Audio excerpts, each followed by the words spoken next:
All right, guys, here we go. Dun, dun, dun, dun, dun, dun, dun. Oh, oh, oh, oh, oh, oh. One, two, three. Are we live? Can everybody see us? Testing. Testing. Oh, wait. I muted you guys. RJ, please, I'm begging you.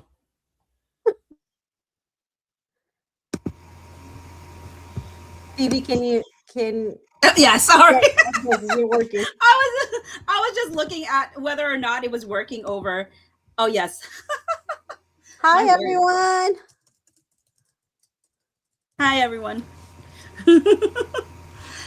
The three musketeers. No, I don't know. No. What did somebody The three say? amigos. The- Baldoni's Angels?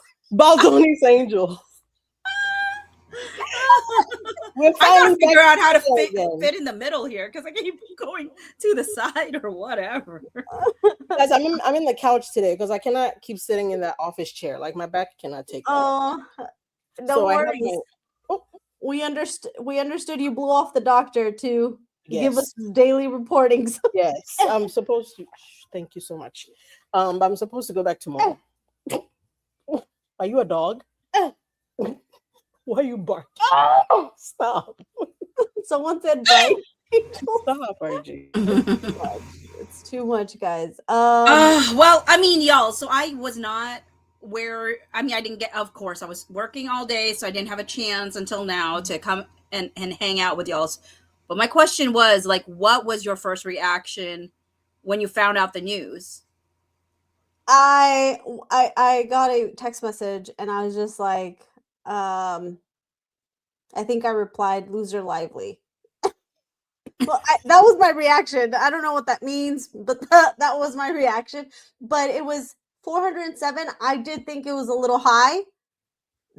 Now, seeing it and knowing it's 5% of her ask, I think I've calibrated and I'm not as upset, but I think I was upset. Yeah. I still love. I mean, whoever started the 5% granted, 95% denied is like a genius. That's my favorite. That was my favorite comment. Let me see. Where did I see it? I think I sent it. I think I sent it in the group chat. I will say one of the first things I thought of was Elstridge needs to go into business as a psychic. She got it. I mean, know, right? Oh, don't bring your face in the camera. You told. I mean, Elstridge told us. Carol and I.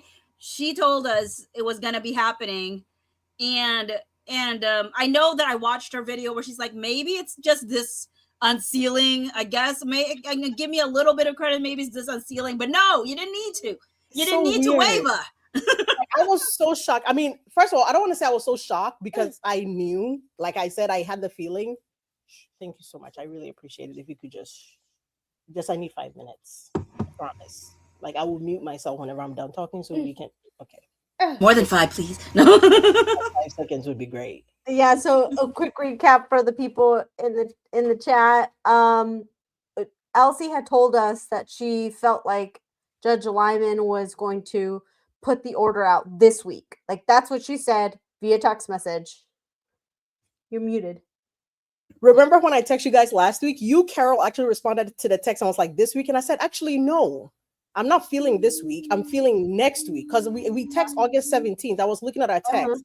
And you were like, oh, maybe this week. And I said, maybe, but no. Like what I'm feeling is like next week. Like, I got chills. I know I'm good, but I didn't know I was this good. Like I should have made a bet or something. Yeah. I think you said that too in the chat. I think I should make a bet somewhere. No, you said I should.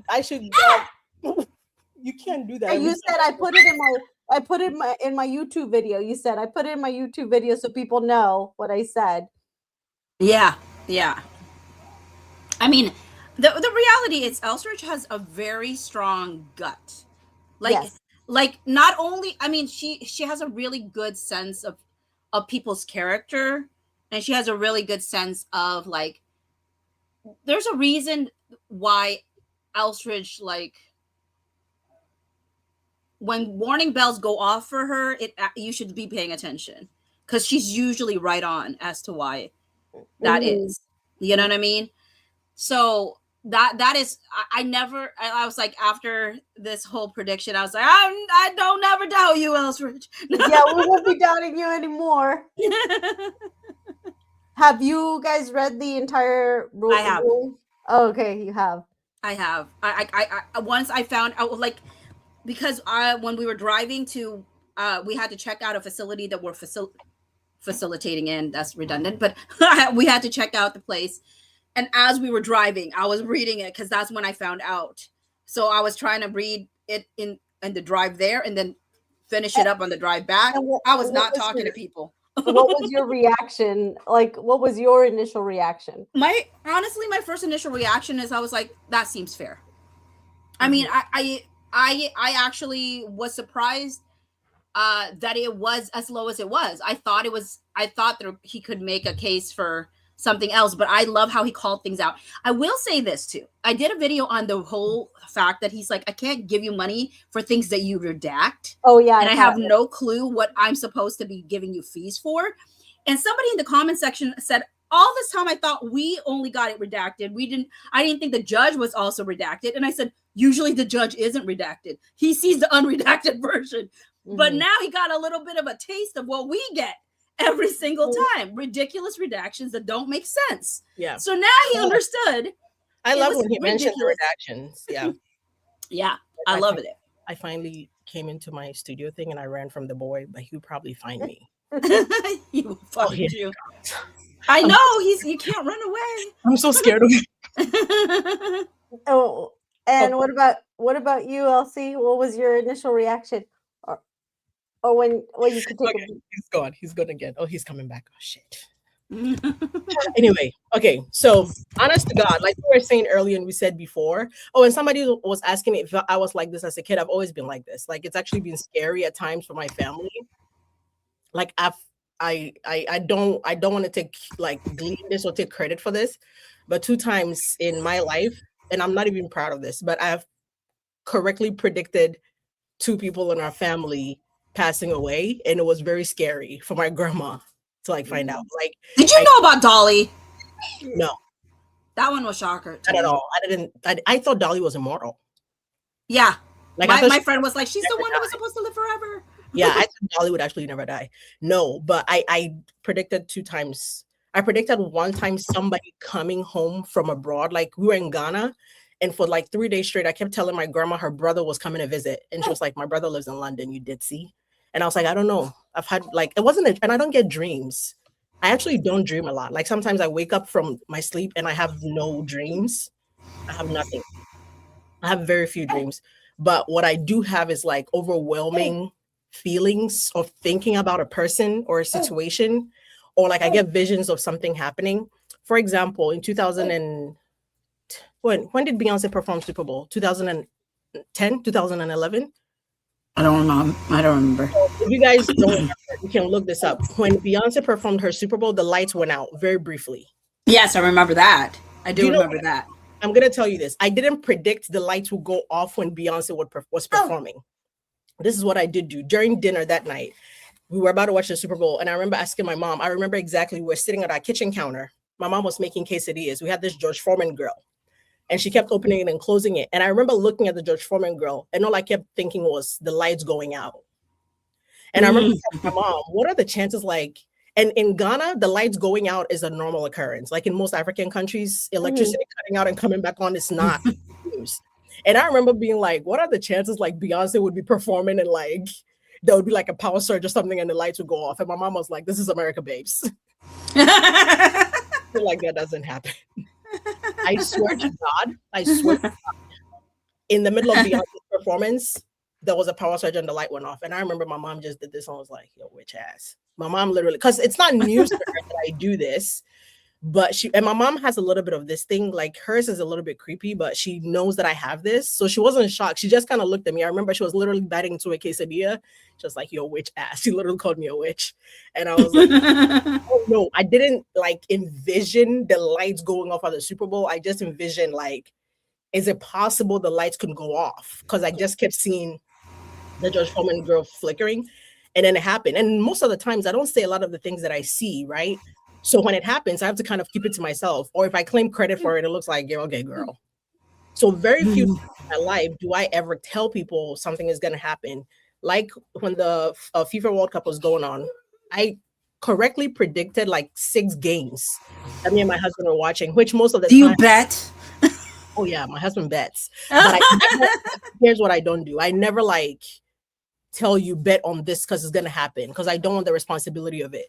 But almost all the time when I say it's gonna happen and it does happen, he will literally be like, why didn't you convince me to bet? Why did you? And I was like, because just because I have a feeling doesn't mean I know the freaking future.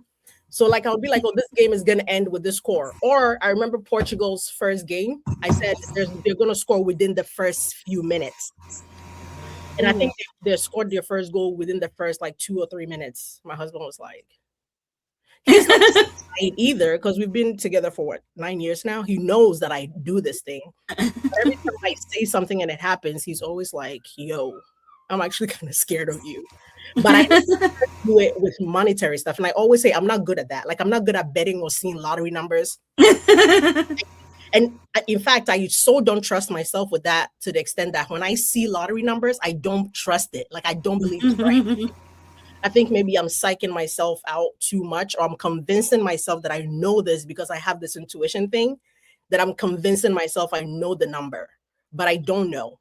But in 2018, I did know the numbers, and I did my husband bet, and I knew it wasn't Richmond. What year was it that I knew the lottery numbers and I texted to you the day before? No. It was here. Remember, I was at the farmer's market. 2023. The Powerball. I swear to God, I have the text message. I text my husband. I was like, I dreamt of these numbers all my life. I died. Oh my word. Well, you know what? Feel free to text. No, but I don't like to do that. I don't like to. It makes me so scared. Like I'm scared of this thing that I have. I'm not even joking. I mean, what's the loss? To buy one and then you win?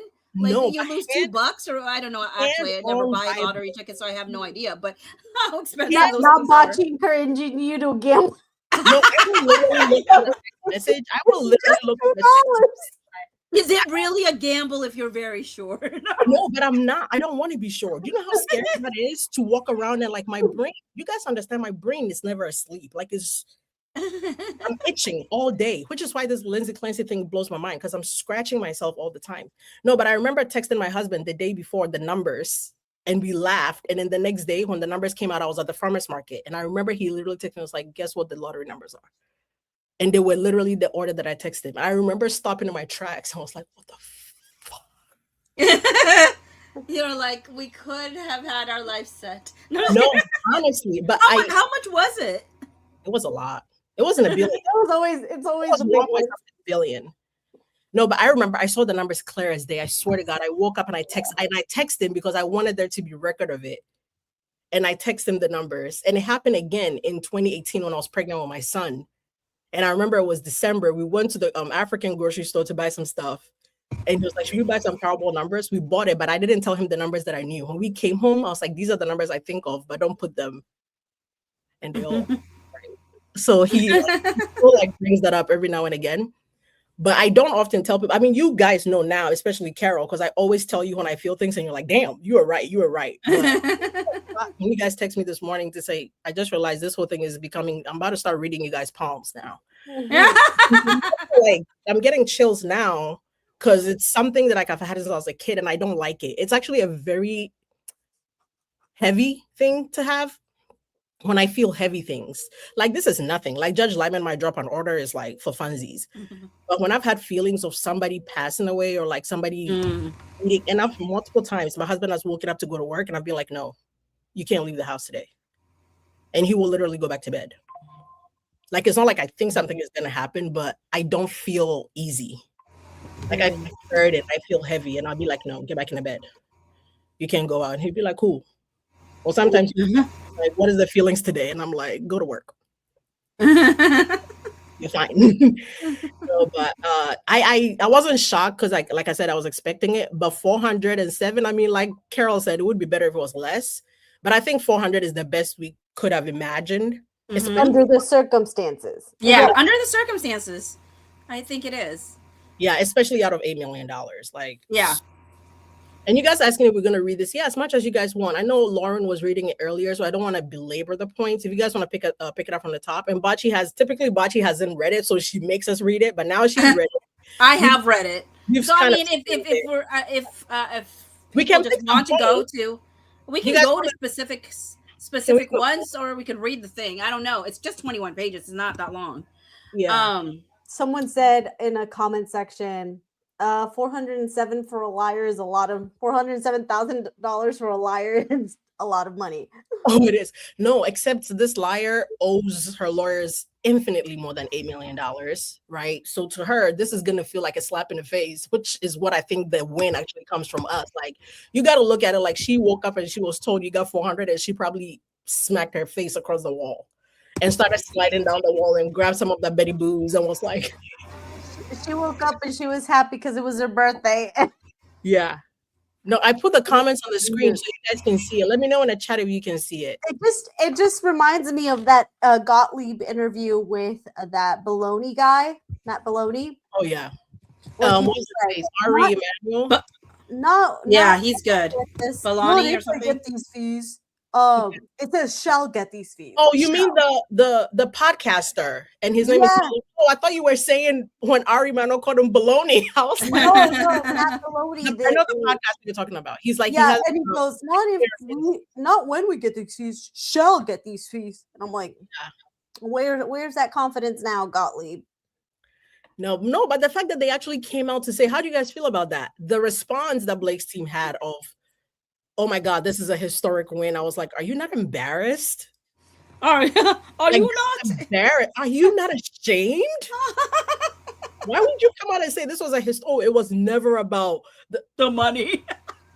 You know, damn. You should have done it for. Somebody said that you should have done it for $1, just like Taylor Swift did, just like your bestie.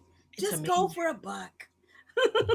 And you know, I like that. If you guys haven't watched that LGA comment where she said, like, when you guys said this was never about the money, Judge Lyman asked you in court, why are you filing under FIHA, Title VII, when you've already filed under this? And she said, well, blatantly because there's more damages, more money. There's more money under this. And all of a sudden, it's not about the money. Yeah, the only damages they've got is to their reputation. No, but you guys know what's funny is I think there is a world where, like, right now, Blake Lively. No, before I do that, somebody just put in the comments that when I guessed, I was like, it'll probably be so close to her birthday. I was one day off, but technically I wasn't. The order did come out yesterday. It did. The date on the order is August 25th. We just couldn't open it till today. Oh, he's funny. So technically, I was right. It did come out technically on her. It did come out yesterday. It was filed yesterday. It wasn't uploaded till today. But yeah, oh Lord. Interesting. He did date it August 26th though. That's weird. Even though it was uploaded August 25th. Yes, because even the date on the document at the top in blue. Let me show you guys. It's 8/25. Yeah, it's 8/25 in the up here, but filed under 8/26 here. Yeah, that is bizarre. I don't know why. But that's why you're still right. So even if I'm wrong, I'm still right. Well, you're still right. I mean, because somebody was like, "Look, I will put it on her birthday. Happy birthday to you." And I think to her, like, honestly, because she's so vain and somebody left me a message, and I didn't care, but they were like, Ryan's caption about the Super Bowl was probably another dig. They were trying to take a Taylor Swift, like, we don't care about you inviting us to the Super Bowl. The real Super Bowl is Blake's birthday. Did you see Ryan's caption? Yeah. He would be petty like that. He would be petty like that. He's so embarrassing. The problem is this is going to be now for the rest of you guys' life. It's not like for the next year. For the rest of Blake Lively's life. August 25th will be the day you found out you lost in the best way possible. And I will wish you happy birthday every year, because eventually you're going to open the comment section. And every birthday, I will literally draft something and just change the year every year. I will post the same. And we will all be there. for her birthday. To show her we're not bots. And the irony of her starting this on Christmas Eve, she started this August 24th, or 25th, technically, because the thing came out 24th. We got it on the 24th, right? No, the thing came out on the 21st. On the 21st. And for this to now pretty much do this around Christmas time and ruin everybody's Christmas, and now we've ruined your birthday for the rest of your life. The judge was waiting it out, like, I made the perfect time. You ruined Justin your life. Like you ruined people's Christmas maybe 2 years in a row. Shout out to you. But now your birthday for the rest of your life, your children will be like, "Mommy, happy birthday." You'll be like, 400,000 60 years ago. This point, she's 90 years old with a cane, barely standing up. Unless she becomes a real Age of Adeline or whatever, and she doesn't age. Yeah, the one that actually was filed on December 24th was the Stephanie Jones case, which Stephanie Jones ones, yeah. Yeah. But how do you guys want to do this in the chat? Do you guys want us to read everything and then stop and talk about the sections, or just pick up? Yes, give us your input. Highlights, because I especially want to get to some points, which we kind of did. The judge bringing up it's kind of funny that we have the same grievances Judge Lyman has. Why is shit redacted? Yeah. Well, the thing is, usually he doesn't have that grievance because he can usually see it. But if you redact it from the judge, they didn't give him an unredacted version. That's how you know they were cooking the shit out of the books in the back. Do you think that they're gonna blame the analyst for? Because remember, she said that she made the decision to redact things. The analyst isn't even doesn't have the what do you call it? The experience. So but in her when she turned in her stuff, she said she's the one who chose to redact it. Well, then the lawyers still have to tell the analyst, you can redact it from the public, but the judge got to see what the judge got to see. And it's too late now. What are you going to appeal this? Please, I dare you. Stay in court a little longer, would you? Yeah. Okay, they want us to read the whole thing. Okay, you guys want us to read it? That's cool. All right, let's throw this up here. And then you want to do this in sections. Do you guys, one of you want to pick it up, or I can read the intro and go check on the boy before he comes back and finds me? Yeah. My husband now, but my husband came in here and put all his toys and all the big boxes behind the door, but there's a bathroom that connects to this room. So my son went to that bathroom and snuck his little slender body through the bathroom. Came in here, but I kicked him out again. But I'll see. He's refusing to go to bed tonight. She can't appeal it, Cosmic. She can't. They agreed to all of this. It's done, so. Whatever happens. Which is why right now, this is her with a Betty Buzz. No, Betty Boo's actually the one that actually did. I was like, man, she's definitely not going to get it from Judge Lyman, that money. She's definitely not going to get it from the public on her products, on her drinks. She's definitely not getting anything. So I'm starting to come around and warm up to the fee. No, somebody said they can't wait for the divorce. And I'm going to be honest with you guys. It's not coming. Mm-hmm. No, I've said this 100 times. I've been rooting for them to stay together. I am rooting for that. Toxicity must stay enclosed. They need to keep it in the house in Tribeca. Yeah, keep it there. Limit the damage. I most especially think it will never happen because Ryan would have to absolutely hate that woman to do that. Because whatever, I don't care what the reason is, okay? And he says he loves her so much. That's what I don't care if she cheats on you, buddy. You're stuck. I don't care if she takes all your money and you're stuck. Like the moment you leave her, I don't care if it's this year, if it's in 2 years, if it's in 3 years, it's going to be remnants of this bullshit lingered. You realize your wife was full of shit and lied about this, and it lingered, and you finally left her. It would never, she would never come back from that. She's never coming back from this. But if he initiates a divorce, I don't care who initiates the fucking divorce. I don't care. It would not look good for any of them. So they wouldn't do it. Yeah, they won't do it. But I also, Carol, I still want those text messages that from Ryan Reynolds. When is that? They have till September 4th to write back to Judge Lyman. If not, he's but these are ones that they don't need to ask to have it unsealed. It was already said unseal this, and they still haven't given us. No, but I think after September 4th is. That's why he said after September 4th, if there was anything else you need to write back to me on, I think everything. Can we write to them? Because I again, know. this is the ones that don't need, like, he doesn't need to say, give me a reason why it should stay sealed. This is ones that he already said, unseal it, and it hasn't been unsealed. So can we have it? No, somebody said since he's a man, crafty. No, I think he will be better off. Like, he will get away with this eventually. Like, he will definitely survive this longer than she does. He will work again. He will work again. Ryan. She does 100%. Like, he will come out of this smelling like roses. I told you guys he was gonna survive this without her.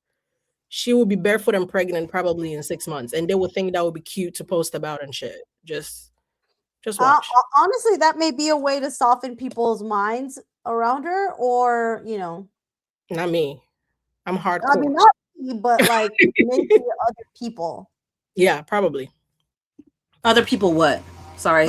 Like if she as a mother and a woman. She's pregnant now. As a mother and a woman. And don't let her be pregnant with a girl, because if she's pregnant with a girl, it's gonna be, oh my God, I have to protect my girl. If she's pregnant with a boy, I'm gonna raise him to be better than some men I've dealt with. Girl, bye.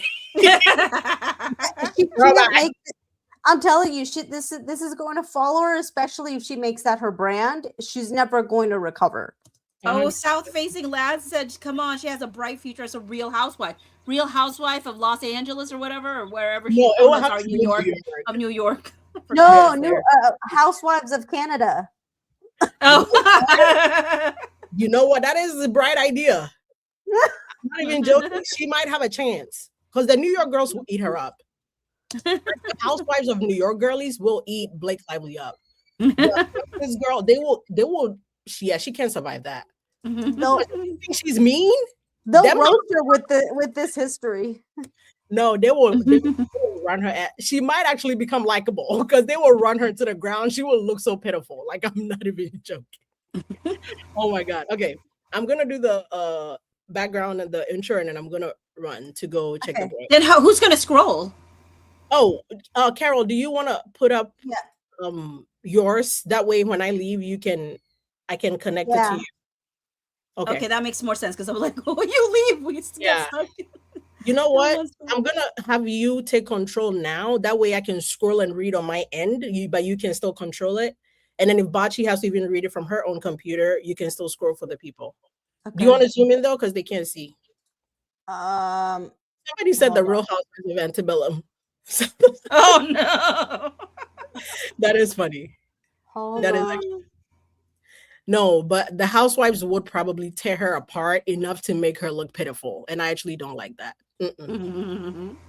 I need her to continue showing this facade of I'm the hero, when everybody knows you actually have zero power. Like, you're delusional.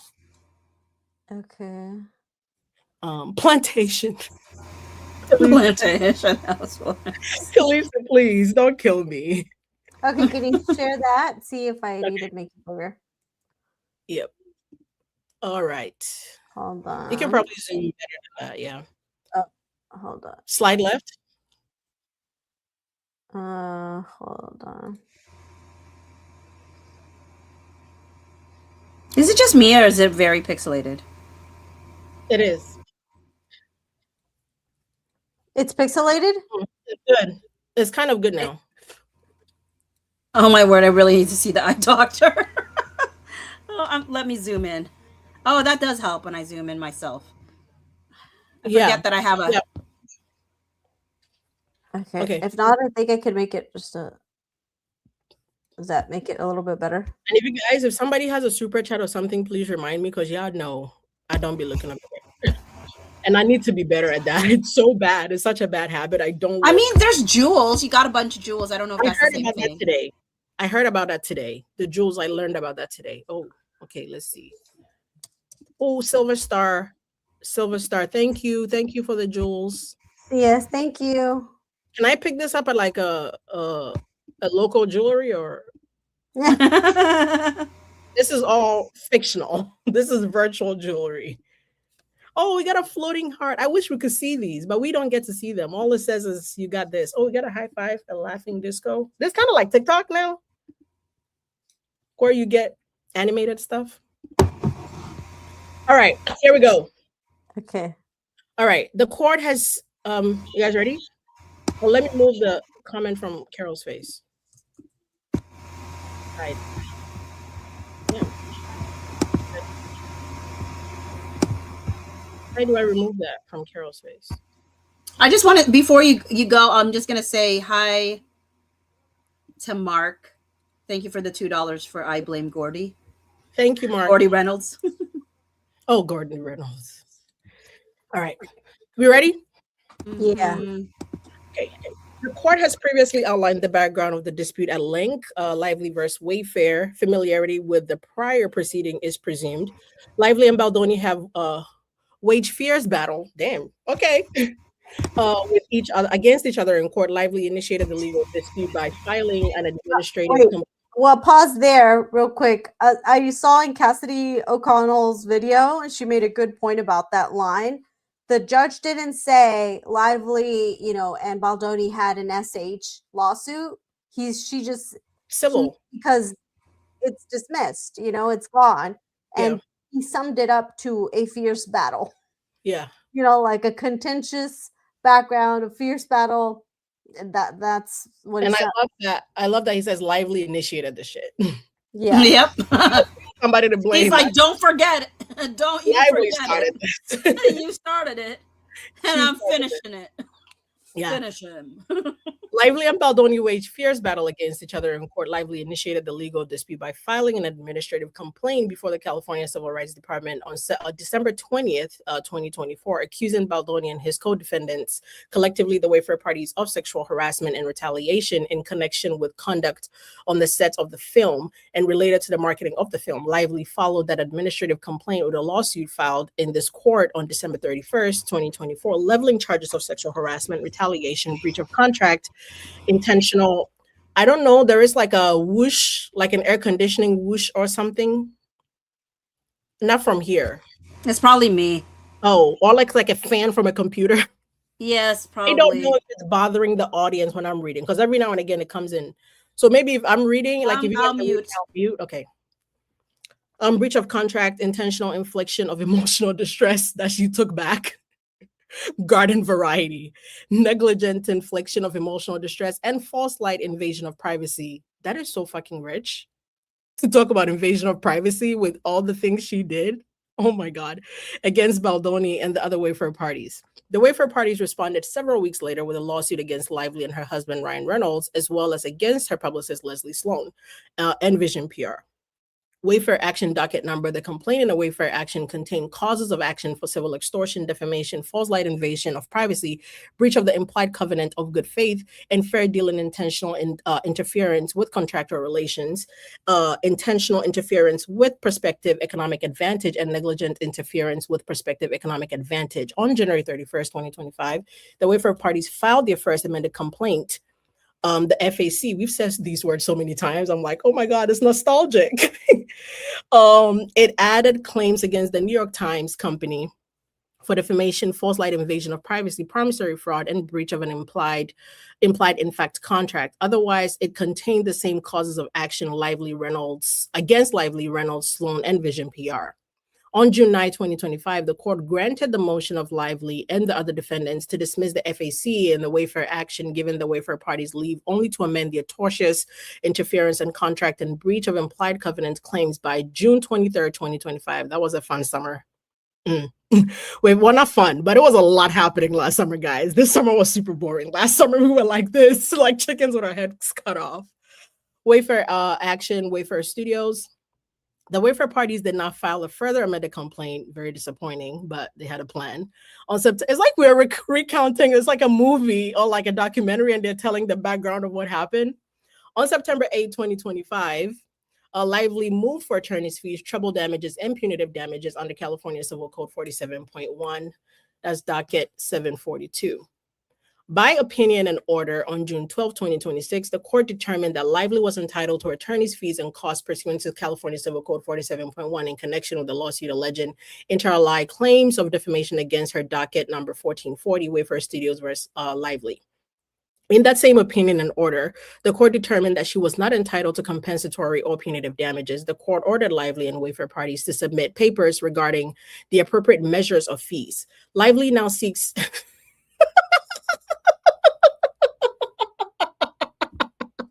Lively now seeks $8,035,040.88 in your fucking dreams, you dumb Dixie. I'm so sorry, but this number would never not be funny to me. The judge is like, I told him to submit the appropriate measure of fees, and Lively thinks this is appropriate. Lively said 8 million. I'm just imagining her in that Tribeca apartment, like on speakerphone. And you know how she wears the like jewelry thing with her phone around her neck? You guys, 8 million, nothing less, okay?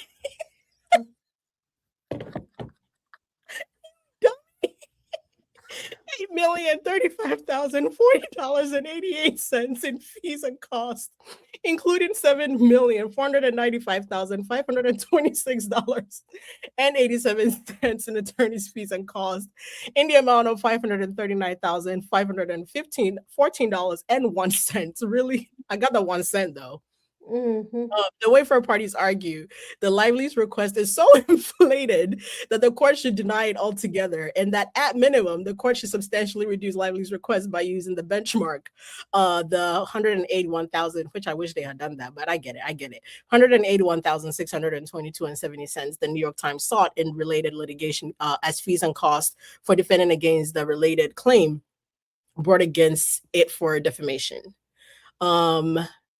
Do you guys want me to do the discussion, the point one? Let me see how long that is. Oh, it's a couple pages. I can do that before I go because he's quiet now. So I'm going to take advantage of it. Go for as it. long as he's quiet. I'm not sponsored by Essentia. The scope of Lively's Wait, what was that one? Say again? Update? Update? Are you sponsored by Update? Wait, sponsored? What is no? Are you sponsored by Update? Justin is like, I think he genuinely was so confused by that. Like, why are you asking? Do you guys not think he was genuine? I wish we could see the tape.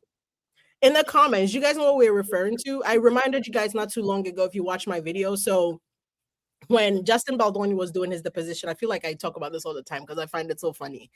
He was drinking an Update, which now Kim Kardashian is a sponsor of. It's a energy drink, but it's like a clean energy drink or something. He had one in the deposition, and I guess he took a sip. And Mike Gottlieb generally asked him in the deposition, "Oh, what are you drinking?" And I think Justin said an update. And Mike Gottlieb legitimately asked the man, "Are you sponsored? Is that sponsored?" And Justin was like, "Sponsored?" Like, and my God was like, "Yeah, are you sponsored?" Justin legitimately kept asking him, like, what does sponsored mean? Like, and then it gets cut off. So that is one thing I'm looking forward to in the depositions to no, it's been revealed. Stop. No, wait. So he was like he has some financial ties to Update, because the reason Gottlieb was asking him about that is because he did one post about Update during the It Ends With Us. And so basically he's saying, oh, you didn't get any backlash for doing a sponsored ad for Update. Yeah, he didn't get any backlash because we didn't even know. And he didn't. I know. The first time like he was like, It Ends With Us. DV movie. Update yourself with it. While we wait. You know what? I wish if that Update thing was came out earlier in that position, I wish we had it so we could have all bought like that drink. And every time we had a new thing, we were like, Update. I wish. That would have been so good. I might just buy some for the Stephanie Jones case. Yeah, and I guess the reason they redacted that, they probably didn't want to give us at that time when we were so enthralled in a case. They didn't want us to go buy updates and give Justin any money.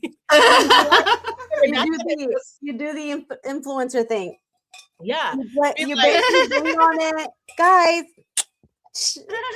I would go get my nails done just to, and the can would sound good too, just to do. You're like, I'm trying a new flavor. Yeah. This is definitely not sponsored, guys. I just happen to love it. Meanwhile, I sat on live and drank one Red Bull and I was crashing out. No, but honestly though, and I'm finding out a lot of you are just now finding out those messages between Janable and Melissa Nathan exist. Carol and I and Bachi were laughing in the comments. Like, how did you guys not know that exists? But we will read it later. But it just came to mind. But let me go back to this. I got so off track. Anyway, where was I? Let me start at the scope. The scope of Lively's entitlement to fees. The parties spar at the outset of the reasonable fees and cost for which Lively is entitled to reimbursement. Lively, oh, you guys, Bachi and Carol, can you keep your eyes on the comments? Because I've split my screen. So if somebody like is, making a comment that's important in the moment, I'm not going to see. So you guys may want to bring my attention to it or like you talk about it because I'm reading on my own. So it's covering almost all of the screen. So I can't see the comments. Lively's claim that she is entitled to reimbursement for all the attorney's fees and costs she incurred in the litigation in which the defamation claim was asserted, including fees and costs incurred in furtherance of that discovery. To that end, Lively seeks reimbursement both for all of the fees incurred in the motion to dismiss the FAC in the Wayfair action, but also all work associated and intertwined with the Lively action until June 23rd, 2025, the date by which the Wayfair parties could amend the FAC. The Wayfair parties claim that Lively is entitled only to reasonable fees and costs necessary to defend against the defamation claim. The Wayfair parties have the better of the argument. Clock it, Lewis, clock it. Why am I calling that man Lewis? California courts. This is the first time I'm calling him Lewis, and it feels so weird. California courts look in the first instant to the words of a statute in construing its meaning. If the language permits more than one reasonable interpretation, however, the courts look at the variety of extrinsic aids, including the ostensible objects to be achieved, the evils to be remedied. Yeah, you're going to need a lot to remedy Blake's ass. The legislative history, they're going to clip that. I'm going to go viral. That man, the patriotic man, is going to clip that part. The legislative theory, public policy, contemporaneous. Oh God, I'm gonna get a tattoo. The word contemporaneous haunts me in my dreams. Contemporaneous administrative construction and the statutory scheme of which the statute is a part. The language of California Civil Code 47.1 is ambiguous. It provides that a prevailing defendant in any defamation action brought against the defendant for making a communication without malice that is privileged under this section shall be entitled to the reasonable attorney's fees and costs for successfully defending themselves in the litigation. California Civil Code 47.1b emphasis added, the statute does not speak directly to whether the litigation refers to that portion of that case that contains claims for defamation or whether it extends to the entire litigation, including unrelated claims against the defendant. An examination of the evils to which the California legislature addressed itself in California Civil Code 47.1, as well as considerations of public policy, suggests that a defendant is entitled to reimbursement only for fees and costs incurred in defending against the defamation claim. As the court previously observed in passing Section 47.1, the California legislative intended to provide a measure of protection for a speech uttered by a victim of sexual assault. The law begins with the declaration that a communication made by an individual without malice regarding an incident of sexual assault, harassment, or discrimination is privileged under 47.1. The California legislature intended to deter a form of SLAPP lawsuit, which the legislature found was increasingly being used as a weapon to threaten, silence, intimidate, and dissuade survivors of sexual assault, harassment, and discrimination from speaking out against their abusers and exposing predators. It is also intended to help take the burden off of survivors by providing reasonable attorney's fees and damages if they successfully defend themselves against meritless lawsuits. There is nothing in the law or in the legislative history that indicates that California legislature intended to award a defendant accused of a range of tortious conduct other than a SLAPP lawsuit all of her fees and costs in defending against that conduct simply because that person who is a target of that conduct has included in his or her lawsuit claims of defamation. Also, can we just say, like, that's not Did I yell? Sorry. No, you turned your mic on and it was like, wait, did you hear that too, Kara? I was like, whoosh. Oh, is it? I'm telling you, I may need to get a new No, laptop. once it settles, it's fine. But your initial incoming, it was like, It's like the air filled the vacuum. imagine like, when footballers are coming from the locker room and there is like a puff of smoke behind them. That's how it sounds in Blake's mind. No, so all I will say is that it's not even her charging him for his other claims. It's her charging him for her lawsuit. Exactly. Like, dude, that's not how it works. Exactly. He's not paying for jack squat of your lawsuit. You will sue him even if he never sued you, like you would have sued him. So yeah. What is the deal here? Why are you trying to get money for your own lawsuit? It just screams, I'm broke. That's what it is. And that's so true. And I think I think it will forever frustrate me. And I cannot force everybody on the internet who has a phone in their hand to look up the facts of this case, because even us who covered this from day one to now, there are things that you miss. I mean, not miss, but there are things that may get lost in translation here and there.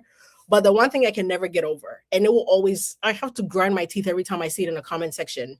Well, if he was so right, why is he having to pay her anything? Oh, shut up. If he didn't SH her, why is he even paying her $1? And then today, my video that I made, somebody literally left a comment. A woman accuses a man of something. I'm paraphrasing. A woman accuses a man of SH. It goes to court. The case gets settled. The man is asked to pay the woman money. And somehow you dummies are still on the internet defending him. Oh, you're ditzy. You're so stupid. I feel bad for you because I want to go to heaven. So I got to reel it in. I can't be assaulting God's children, but you're so stupid. I can't help you. Like I've spoon-fed you the information of this case. I've spoon-fed you every step of the way. I've made it funny. I've made it witty. I've made it simple. Somehow you're coming in my comment section to tell me, do you even read the documents, you dummy? Oh, it's so hard. It's so hard. But I don't think we will never win, by the way. We could never educate this public. The headlines is always going to win. I cannot get over that. But it still pains me when people are like, you guys realize if he was innocent, he wouldn't have to pay her. It's not that simple. I mean, it's really not that simple. It's not. It doesn't. I mean, I think this is why Carol's like he's paying too much. I mean, it was just too much, because anything more than zero, it's too much. Exactly. I get that, but it's the person who says that must think that we have like a just system. We have a system. Yeah, exactly. Well, but you can win off of many things. And as the judge says in this order, she was protected by a whole lot of privileges. But it doesn't mean like what they were saying was incorrect, at the end of the day. No, somebody asked me, if she's getting 400, how much is he getting? 0? That should tell you everything. No. That actually tells nothing of the story. This monetary part of it means absolutely nothing. If I'm being so real with you, this money means nothing in the grand scheme of things. She's hurt. She would actually have rather she had tried not to go for the money, in this case die, than if you went behind the curtain to find out why she got 400,000. Like, it's actually a slap in her face. Question: do you think that she's gonna still work on 47.1? Bring it across the nation. Stop taking over other people's works. I don't. Do you guys actually believe she knows anything about 47.1? Like, genuinely, I don't think so. I don't think she actually knows what it is. I don't think she cares. I don't think she knows how to direct. She just does it. She doesn't live in the real world. She just lives in delusion. So to her, she doesn't need to know it. Someone will give her the word. Someone will tell her. Someone will. And then she will think she's the genius because Ryan said she was. Like, it pains me. It really pains. And I'm not even joking. Like, oftentimes in my comment section, I have to I always typically will post my content and I leave. And if I come back on the TikTok or something and somebody has left a comment that I see right away, I may respond or I may like. I very, very rarely interact because I sweat. Like, I start itching because I'm like, I've done everything I can. I cannot understand it for you. Like, I've made it funny. I specifically try to make my 1 to 2 minutes or under 2 minutes because I want you to I want it to enter your like osmosis, okay? I want your brain to absorb, which is why I use simple English. Like the lawyer will say a word and I will try to say it like simple English. And if that's still not clocking to you, I gotta block you at this point. But I don't want to do that, babes, because I want to help you out. But it's so painful to me that 2 years later, and I get that sometimes some people just want to comment for fun in their bots, but I'm talking about actual human beings with pages will come and say things that tells me, you know what, I have to just stop commenting back because I'm fighting a losing battle. And I have to be okay with the fact that at the end of the day, there are subscribers here on YouTube that follow me, you, Lauren, Andy, Donna, whoever, that we have done our best to educate them. And maybe they have also educated one or two people in their lives. And it's going to be a domino effect in that way. I cannot win the internet battle of bringing everybody together under my umbrella. And I wish my powers were like vertigo. What is it? Is it vertigo where like you woo people? I mean, and that's what I mean though. Like when I used to say, like the damage is done for to Justin for certain people. Yeah. It's very rare to get everybody back. His situation was so rare. Usually it is a he said she said situation. Oh yeah. This is one of the few where you're like, nah, there's overwhelming evidence as far as I'm concerned. Yeah. That she misrepresented a whole lot. And yes, I don't have evidence for every little thing, but the parts that we do have evidence for, if I see that you lied there any jury would have been told. Yeah. Like if you see lies here, it's logical to assume that there's lies in the things that you aren't documented. The jury seeing that dance montage from like 5 different angles and not including the one she gave us for no good reason. Yeah. And not seeing the things that she said, or like even to try to represent that Justin was the one that wanted to talk outside of character when it was her. You know, and it's like, so then if you misrepresent that, something very simple. Yeah. You know, why? And then we go and look at the other stuff and you've misrepresented that too. Yeah. You know. And I'm on my grave, you guys put this on my headstone. She never thought this case would go past January 1st. On my grave, put this on there. The way that girl was lying and her she was fibbing, because you guys are not idiots. You're charging $1,600 an hour. You fucking looked into shit. But you got in that room together and like, wait, you're Blake Lively like Gossip Girl? You're married to Deadpool? You're friends with Taylor Swift? You're a white woman with blonde hair, married to a celebrity. You're a celebrity in America. You're accusing a man, like white passing, but nobody could tell Justin was white. So he said, I'm white. Like everybody thought he was mixing. And Jamie Heath. And a bunch of, you're accusing them of SH? There's also body shaming mixed in there. Wait, girl. Yeah, you're gonna be on all the headlines. You're gonna be on magazine covers come March. People are gonna be begging to make a movie about your life. You're gonna win this without even seeing a judge. They convinced her, and I'm sure I'm telling you, I'm not wrong. I feel she thought, oh yeah, let the New York Times write this. Nobody's gonna fact check this shit. He's going to crumble. He's Justin Baldoni. He has what in the bank? $1 million, maybe his kid's college tuition. I mean, everybody was banking on the downfall, right? We saw Brendan Sklenar say it's all going to go downhill. Just wait after WME drops him. And once WME drops him. So, and that wasn't the end of the conversation. They were having conversations in person. So everybody was banking on that downfall. And they lined up their people. They got WME in line. Oh, yeah, they did. They got the other actors, and like Colleen Hoover's ass was in line. And I'm sure, and as much as people want to love Taylor Swift was probably going to be in line until she realized, nah, this line is not straight. Because had it been that Justin didn't fight back or anything, Blake Lively would have been a Super Bowl. I mean, would have been sitting next to Taylor Swift. Even though she seemed to have even been there even as late as December, the fact that she never got seen publicly with her since October of 2024, I think she clocked it even earlier. I do. I think that once she found out about I would not be surprised if, because what day was that they gave the subpoena on October 1st. They had their final dinner together on October 13. No, Jennifer, we're not done reading. We just go on tangents a lot. Yeah, we do. But October 13 or 14 was the last time we ever saw Taylor Swift publicly. And so when did Stephanie Jones hand over everything? So a part of me goes, if Stephanie Jones had already turned in everything to her before that dinner with Taylor Swift and Travis Kelce, I don't know if she said some stuff and Travis Kelce was like, no, this is not going to happen. Like, yeah. I don't know if Travis Kelce was like, I say, like, this is wild behavior. I think he either said something directly to that effect, or he could have simply nudged Taylor and be like, stay out of this. Mm-hmm.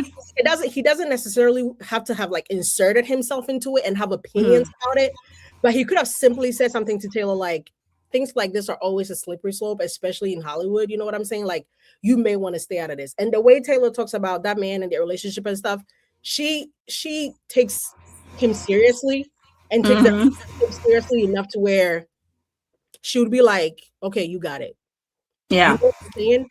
But to me, I don't think for a second that they thought Justin would even dream of trying to fight back. They assumed, because it was, I mean, even you, Bachi, for example. Yeah, I was talking to Donna, and I was like, you do realize you were Team Blake for a long time, right? And she was like, don't remind me, like. But even first and foremost, I would never say I was Team Blake, but you believed what you saw. But I'm the kind of person that goes, until I have anything to say that this person's lying. This is, you know, why would someone lie per se? But did I already have red flags from the beginning? I would say yes. Only because at my reading of the lawsuit at that time, and I have videos after like the first, well, not the first day, but maybe the second or third day of it being out, I said, the thing that gets me is she seems to care only about this alleged smear campaign. I don't think she actually cares about this alleged SH. And that is odd to me. Yeah. Because if somebody SH'd me, I am not thinking that the retaliation is worse than the SH. Exactly. And then so the text messages she was, and why would you even say that? Justin saying he doesn't know Taylor's catalog was worse than anything he ever did to me. You dummy. That is a weird thing to say. Yeah. I will say one of my favorite lines from the Babcock Ezra deposition was when he called her the outstanding lawyer. Oh, so was your lawyer who's sitting next to you told you that? And it was like, I object. I would object too if I were you. I would object too. Here's the thing. He could have been objecting, said I would have objected to about the outstanding, but I think what he was saying is I would object to admitting that I was the one that verified this CRD. I think so too. Yeah. And I said as much in my video, I said he could have been objecting to one of those things, but I find it so much funnier that the word objection was just happened to be right there. And speaking of intuition, right? I've been meaning to make a video about this, but so this is, I'm going to show you a screenshot. I told you guys this story, that the reason I even got into this, one of my friends who I've known since college, Gil, she's like a Gossip Girl fan, and I was a Jane the Virgin fan, and we hadn't both watched both shows. So initially, December, I don't know if you guys can see. Cannot. You can see December. Okay. Yes, I can see that now. Yes. What is the message of I took a screenshot of that from TMZ, and what did I say? Come get your girl. Literally. So the thing says, Blake Lively sues Justin Baldoni for sexual harassment and smear campaign. And I literally took a screenshot of that and sent it to my friend Guillory, and I was like, come get your girl. I didn't know nothing. I hadn't read shit. And I literally was like, come and get her. Which black term is like, don't fucking play my face. And this is how me and Gil were on the same page. She hadn't realized I sent that to her. So before she could read my message, she had also sent it to me.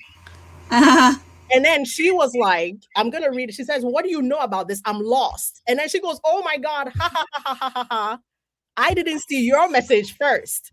That's how like you were. And then you got to keep up, girl. Like I literally messaged her, I was like, you got to keep up. And then like So she was the reason. I always tell you guys, like, and then I that day I went to Costco with my husband, and I was like, this is the case I was telling him about Justin Baldoni. And I was like, I know I don't do content and I never show my face on, because I never even posted a picture of myself on Instagram since like college. Like nobody knew what I looked like. My Instagram was just like a ghost page.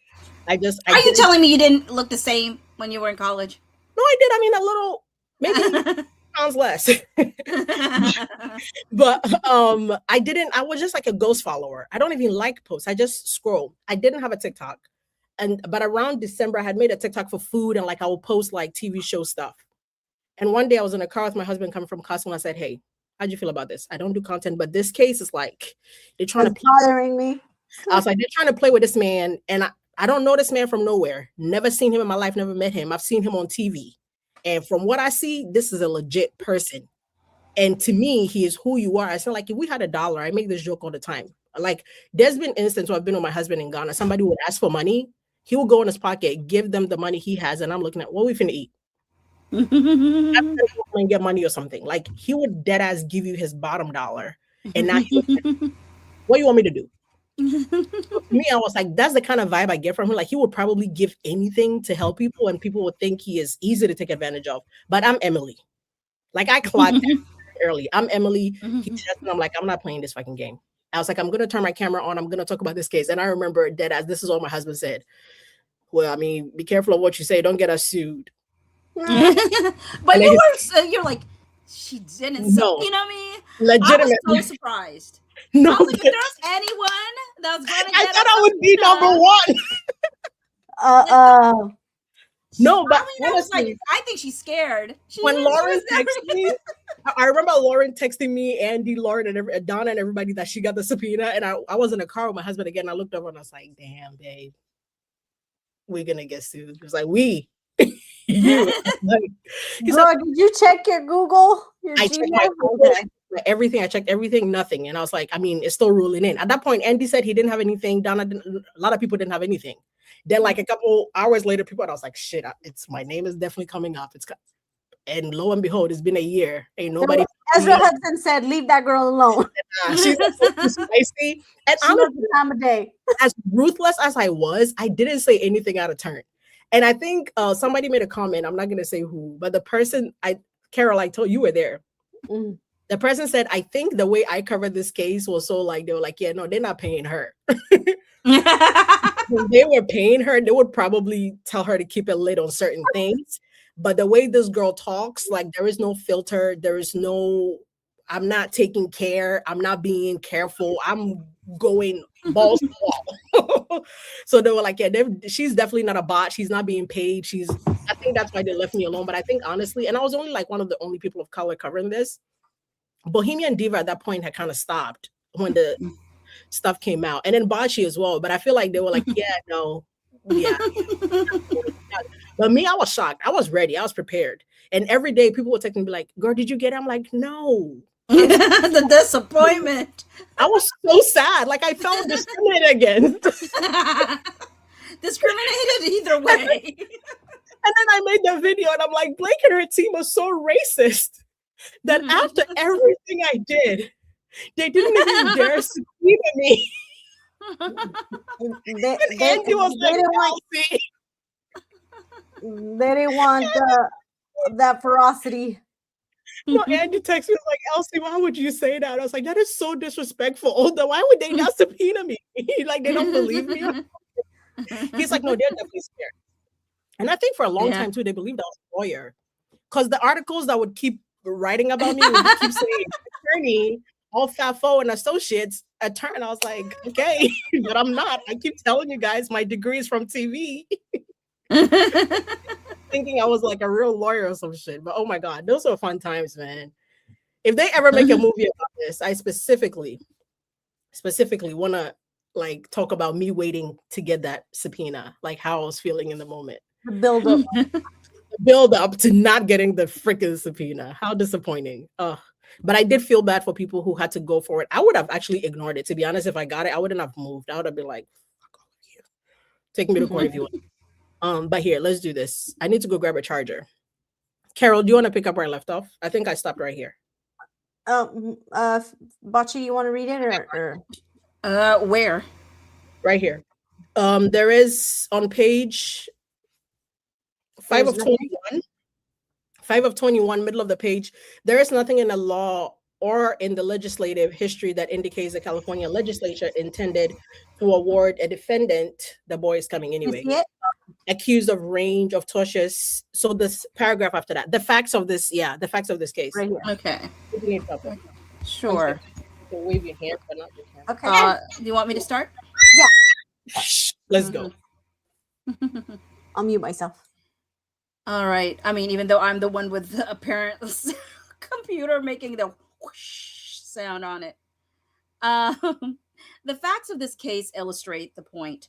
Defamation was one of many complaints made by the Wayfarer parties against Lively, her husband, and her publicist. The Wayfarer parties also alleged that Lively engaged in civil extortion, because she did, in violation of California law when she refused to return to production unless the Wayfarer parties agreed to let her return to production demands, threatened to abandon her contractual obligation to promote the film or approve marketing materials unless the Wayfarer parties agreed to co-fund a screening of her version of the film, eventually release that version, and grant her a producer credit and support in seeking the PGA designation licensed by the Producers Guild of America, threatened to boycott the premiere unless Baldoni was excluded, and threatened to attack Wayfarer in the press if it did not take the blame for problems during filming.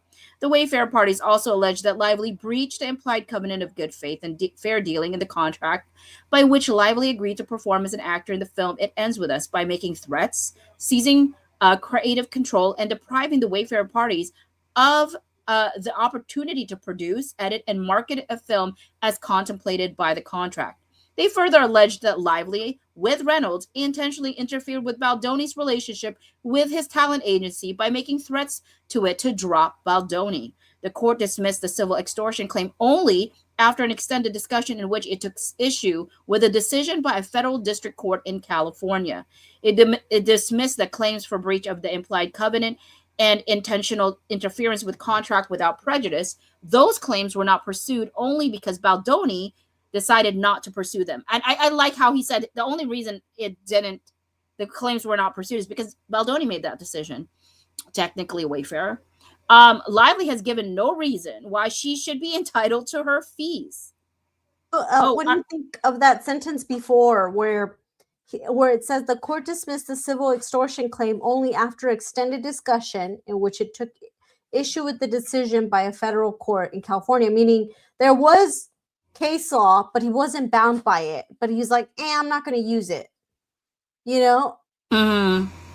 Like, to me, that sounds like that could have also been appealable, because he's saying, I took issue with it, but doesn't mean that there is an issue with it. And that could have helped. I have to reread that to have it completely jog my memory.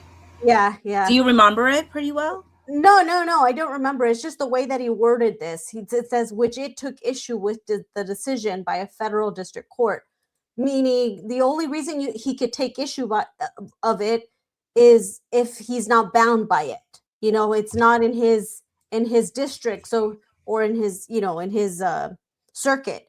And maybe it's another way of saying that they didn't argue it well enough.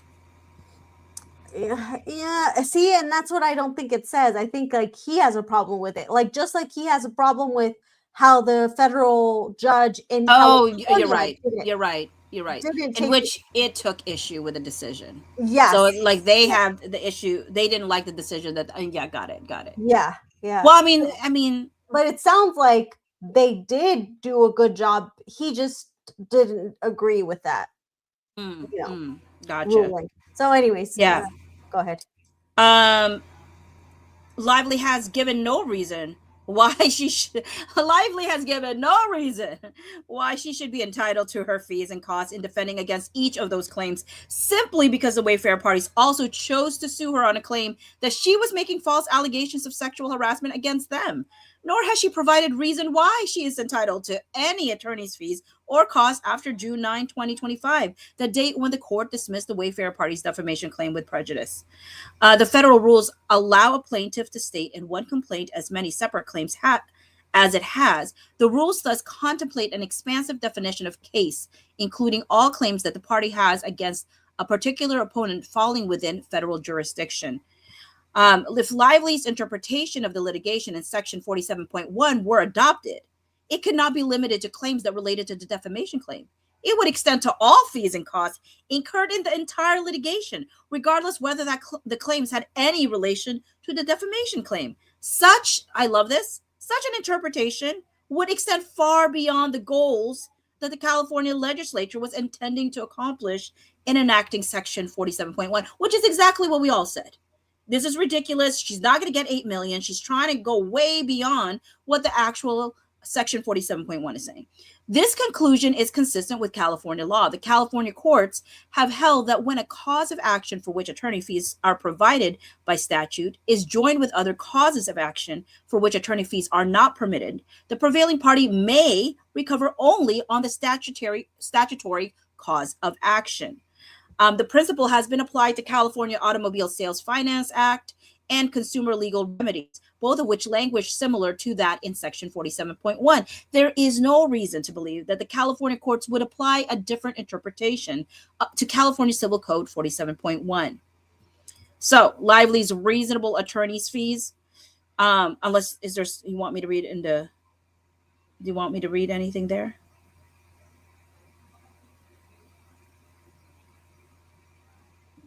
Carol. Okay. Oh.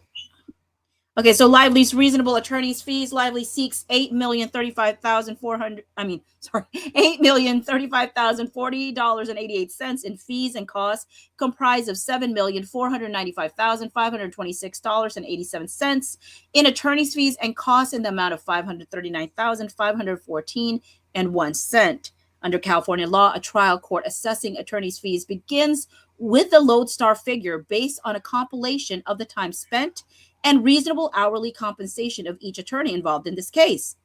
The court calculates the lodestar by multiplying the number of hours reasonably expended by the reasonable hourly rate prevailing in the community for similar work. Two law firms, Manat, Phelps & Phillips, LLP, and Wilkie, Farr & Gallagher, represented Lively in this action. Lively has submitted evidence that her attorneys from Wilkie charged her at rates from $1,551. I would love to make this kind of money. I'm telling you, $1,551 to $2,795 an hour for the partners assigned to the case, and $1,000. I was gonna say you'd have to sell your legal soul. Not worth it. I'm more. My soul is more spendy than that. $1,275 to $1,573 for two of the associates. The median charge for all partners was $1,650, and for all associates were $1,225. Wilkie provided Lively a discount of 15% off its standard hourly rates. The partners from Manat charged Lively discounted fees ranging from a rate of $1,161 to $1,287 and $1,026 to $1,138.50 for the most senior partners, to effective rates of $1,008 to $1,120.50 and $1,044 to $1,161 for the more junior partners. An hourly rate is reasonable when it is within the range of reasonable rates charged by and judicially awarded comparable attorneys for comparable work. Courts consider the experience and qualifications of each attorney and paralegal who build on the case, rate determinations in other cases, internal quotation marks, surveys of prevailing rates among similar attorneys. Okay, so a billing rate, that is the usual rate on an attorney charges for his or her services, is that the rate approximates the market price. The actual billing arrangement certainly provides a strong indication of what private parties believe is the reasonable fee to be awarded. The fact that a paying client was willing to pay, and if did she? Did they? Have they?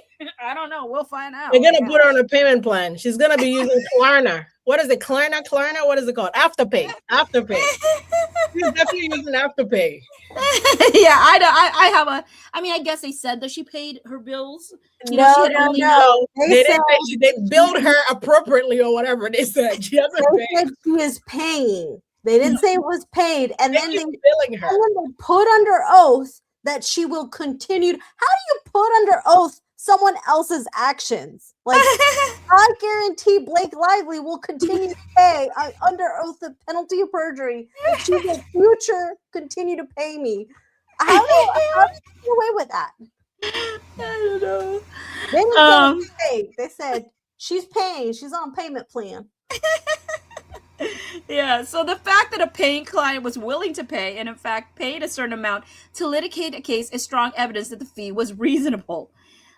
Stating that the existence of an actual fee agreement is an important factor in determining the reasonableness of the fees. The reasonable market value of the attorney's services is the measure of a reasonable hourly rate. The actual rate charged for the client is the best evidence of what is a reasonable rate for the particular work involved. At the same time, the prevailing defendant is entitled to reimburse only for reasonable attorney's fees. The prevailing defendant cannot burden the plaintiff with an exorbitant fee arrangement. Counsel's rates were not unreasonable. The case as a whole presented substantial financial and reputational risk for all parties involved. It also involved complex legal issues. It was extremely well litigated. The rates are not outside the range of reasonableness in the community for the best lawyers handling highly complicated and high-stakes litigation, comparing Manat rates to rates for peer group, comparing Wilkie rates to rates for peer group.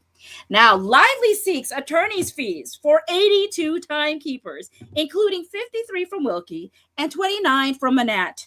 But she includes biographical information, title, and billing rate information for only 11 timekeepers. The court has no basis to evaluate the fee request for the remaining timekeepers and therefore denies it. Any thoughts on that? Right before I go to the next paragraph there? I love that so much because she really tried to play in the judge's face. First, she tried to play in our face, but I was like, okay, surely they've given the judge more to work with than biographies for just 11 people. Surely. They don't think they're going to get away with that. Was it 11? Because I went through it and I was like, I don't see 11. Say again. I said, Carol's like, make it go lower. Carol's like, give them 5. I object to 11. I was like, was it 11? I was like, it was Ezra Hudson, Roser, Matt Bruno, there was some other girl on there, and like one other person. And then it was Mike Gottlieb. And I was like, where did they get the other 5 people? Where are they? Like the associates and stuff that they would bring to court. They definitely had like other like junior associates and stuff. But the biographical data. Oh, so no, I mean, okay, I can assess what you're saying. He says you included the biographical data for 11 of those timekeepers, but I went through it and I'm like, unless I missed it, but I'm like, it wasn't even 11. Like, I love how you were fact checking that. Yeah. What is the language on that again? I feel like they said like detailed information. Yeah, like look at it. Look what but it includes biographical information, title, and billing rates. So biographical information, title, and billing rates. So maybe not all 11 people got their biographies, but proper titles. Some people, but it didn't say or. It said and. Look, let me. Yeah, I was like, look, I'm gonna pull it up. Watch. Okay, pull up the receipts. Let's see. I love Carol's like, look, I didn't think they deserved this amount. Oh, somebody said those. What did it say? I will look at it while you look that up. Oh, Jollof, wait. Jollof Creative Tennis. Are you Ghanaian or Nigerian or Senegalese or Liberian? You West African? Jollof Creative Tennis. It ends with 400K. Happy for Justin and Co. Thanks for your coverage and hard work. Oh, thank you for being here. We appreciate you guys. Because we could sit on here and yap and nobody would be here and we would go down. Let me see if I can pull it up. Let me know when you're ready. I'll bring it back up. Oh, great job. Thank you, Jennifer. Great job, ladies. Hugs to Frankly, I think we would still be talking. We would be yapping. There could be nobody here. Nobody. You guys, here's a secret. So me, Bachi, and Carol, sometimes when we want to talk, so Bachi has an Android. Are you judging me? No, I'm giving them like a vision in what we do sometimes. We've done this more than 2 times, just to give you. We text a lot, but there've been times where we're trying to do a FaceTime or there's something we really gotta like have, you know. Oh yeah. And we can't get Bachi on a three-way FaceTime. So what do? We start a StreamYard. Start a StreamYard link, and we always have to double check to make sure we're not live. Wait, we were live. Remember, people were like, I wonder when they're going to show up on screen, and we had been talking in the background. Yes, we were talking in the background for like a good 20 minutes, 30 minutes, and we weren't showing. No, but we do this often when we're just trying to have a conversation. Oh, we want to show each other documents. We have multiple recordings. Well, they deleted now, but we would just do this, but nobody can see us. That's how. That was really funny when they were like, "Oh, they're about to go live," and I was like, "Oh no, this is on iPhone." That was so funny. Okay, so this is look. They have Ezra Hudson. Right? This is one, two, Stephanie Roser, 2, 3, 4, Bruno. 5. Hold on. I see Matthew, Bruno. I thought we were counting them. Never mind. Yeah. Okay. So the first one is Ezra, and she takes like 3 paragraphs. 1, 2, 3, 4, 5. And then nothing here. No one. Hold on. I saw something go up among something. Like, I wonder if they slid some people's names within like some of the sentences rather than giving them like. No, well, I'm going to get to it. Look, Exhibit 1. And this is where they put their biographical data. That's one person. This is 2. This is 3. This is 4. This is 5. And that's it. Yeah, but that's only one law firm. Yeah. Okay. And then they have here, you go to this guy. Oh, okay. We've got Kristen, we've got Aaron, Michael, Meryl, Michaela. There's already 9 right there. I said Michael, Michaela. And Melissa. Okay, so then it is 11. And then Michael, yeah. But I love the fact checking, girl. I love it. That's how we roll. Okay, but like in the summary, they did include all the other people. They just put Mike Gottlieb stuff. That's because that's Michael Gottlieb being Michael Gottlieb. That's why I was like, I don't think it was 11. Okay, but I love the fact checking. That's the way we should be always doing it. Thunder Snow Dog said, "Paying Ezra is like paying for shit." Do you guys see the comment on the screen? It says, "Paying Ezra is like paying for shit." I object. I would object too if I were you, girl. Oh, paying Ezra is so funny. Hey, Leo. Hey, girly. Hey, Georgette. Hi, guys. If you're just joining us, we've been shooting shit for like the past hour. We've read some stuff, but we've talked a bunch of crap too. Okay, so you can put up my screen again. Oh, yeah. Okay. Oh, I'm loving the next paragraph too. I think it's the next paragraph. I'm not sure. The number of hours. Okay, I can't say it, but I do like what he says here. But the number of hours for which Lively seeks reimbursement is unreasonable. Lively has submitted the declaration of a purported attorney for expert who has reviewed the billing records, and Lively has not submitted the invoices themselves. Now, I remember a content creator that I do respect said like it wasn't important for invoices to be provided, but obviously Judge Lyman did not think that was the case because Judge Lyman's like, you didn't provide any invoices. Okay, so Lively has not submitted for the invoices themselves. The analyst claims that the 2 firms billed $2,267,288.75 for motion practice and the Wayfarer action, including the motion to dismiss, a Rule 11 sanctions motion, and the Section 47.1 motion. She also claims that the 2 firms billed her for work associated and intertwined with both actions, including discovery and fact-gathering exercises in the amount of $5,228,238.12 through June 23, 2025. As an initial matter, Lively is entitled to reimbursement for the reasonable attorney's fees incurred in briefing a portion, but not all, of the motion to dismiss and all of the Section 47.1 motion. She is not. Okay. It pained me deeply that Judge Lyman did not say that including the fishing expedition exercises. instead of saying fact finding or fact gathering. Like they were fishing.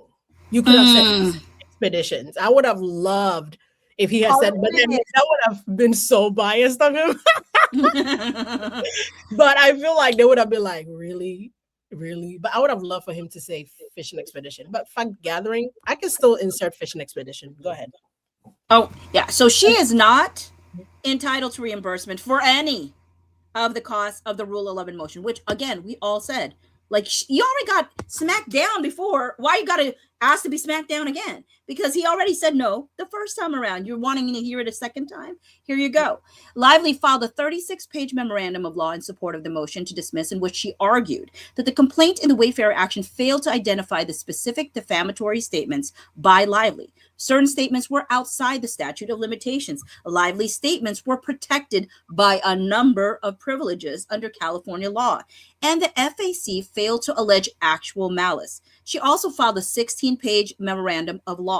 The costs she incurred for those filings were incurred in defense of the defamation action. But the category of motion practice is overexpansive and includes work for which Lively is not entitled to an award of attorney's fees. The two law firms also represented Reynolds, who filed an entirely separate motion to dismiss, purported by a 29-page memorandum of law.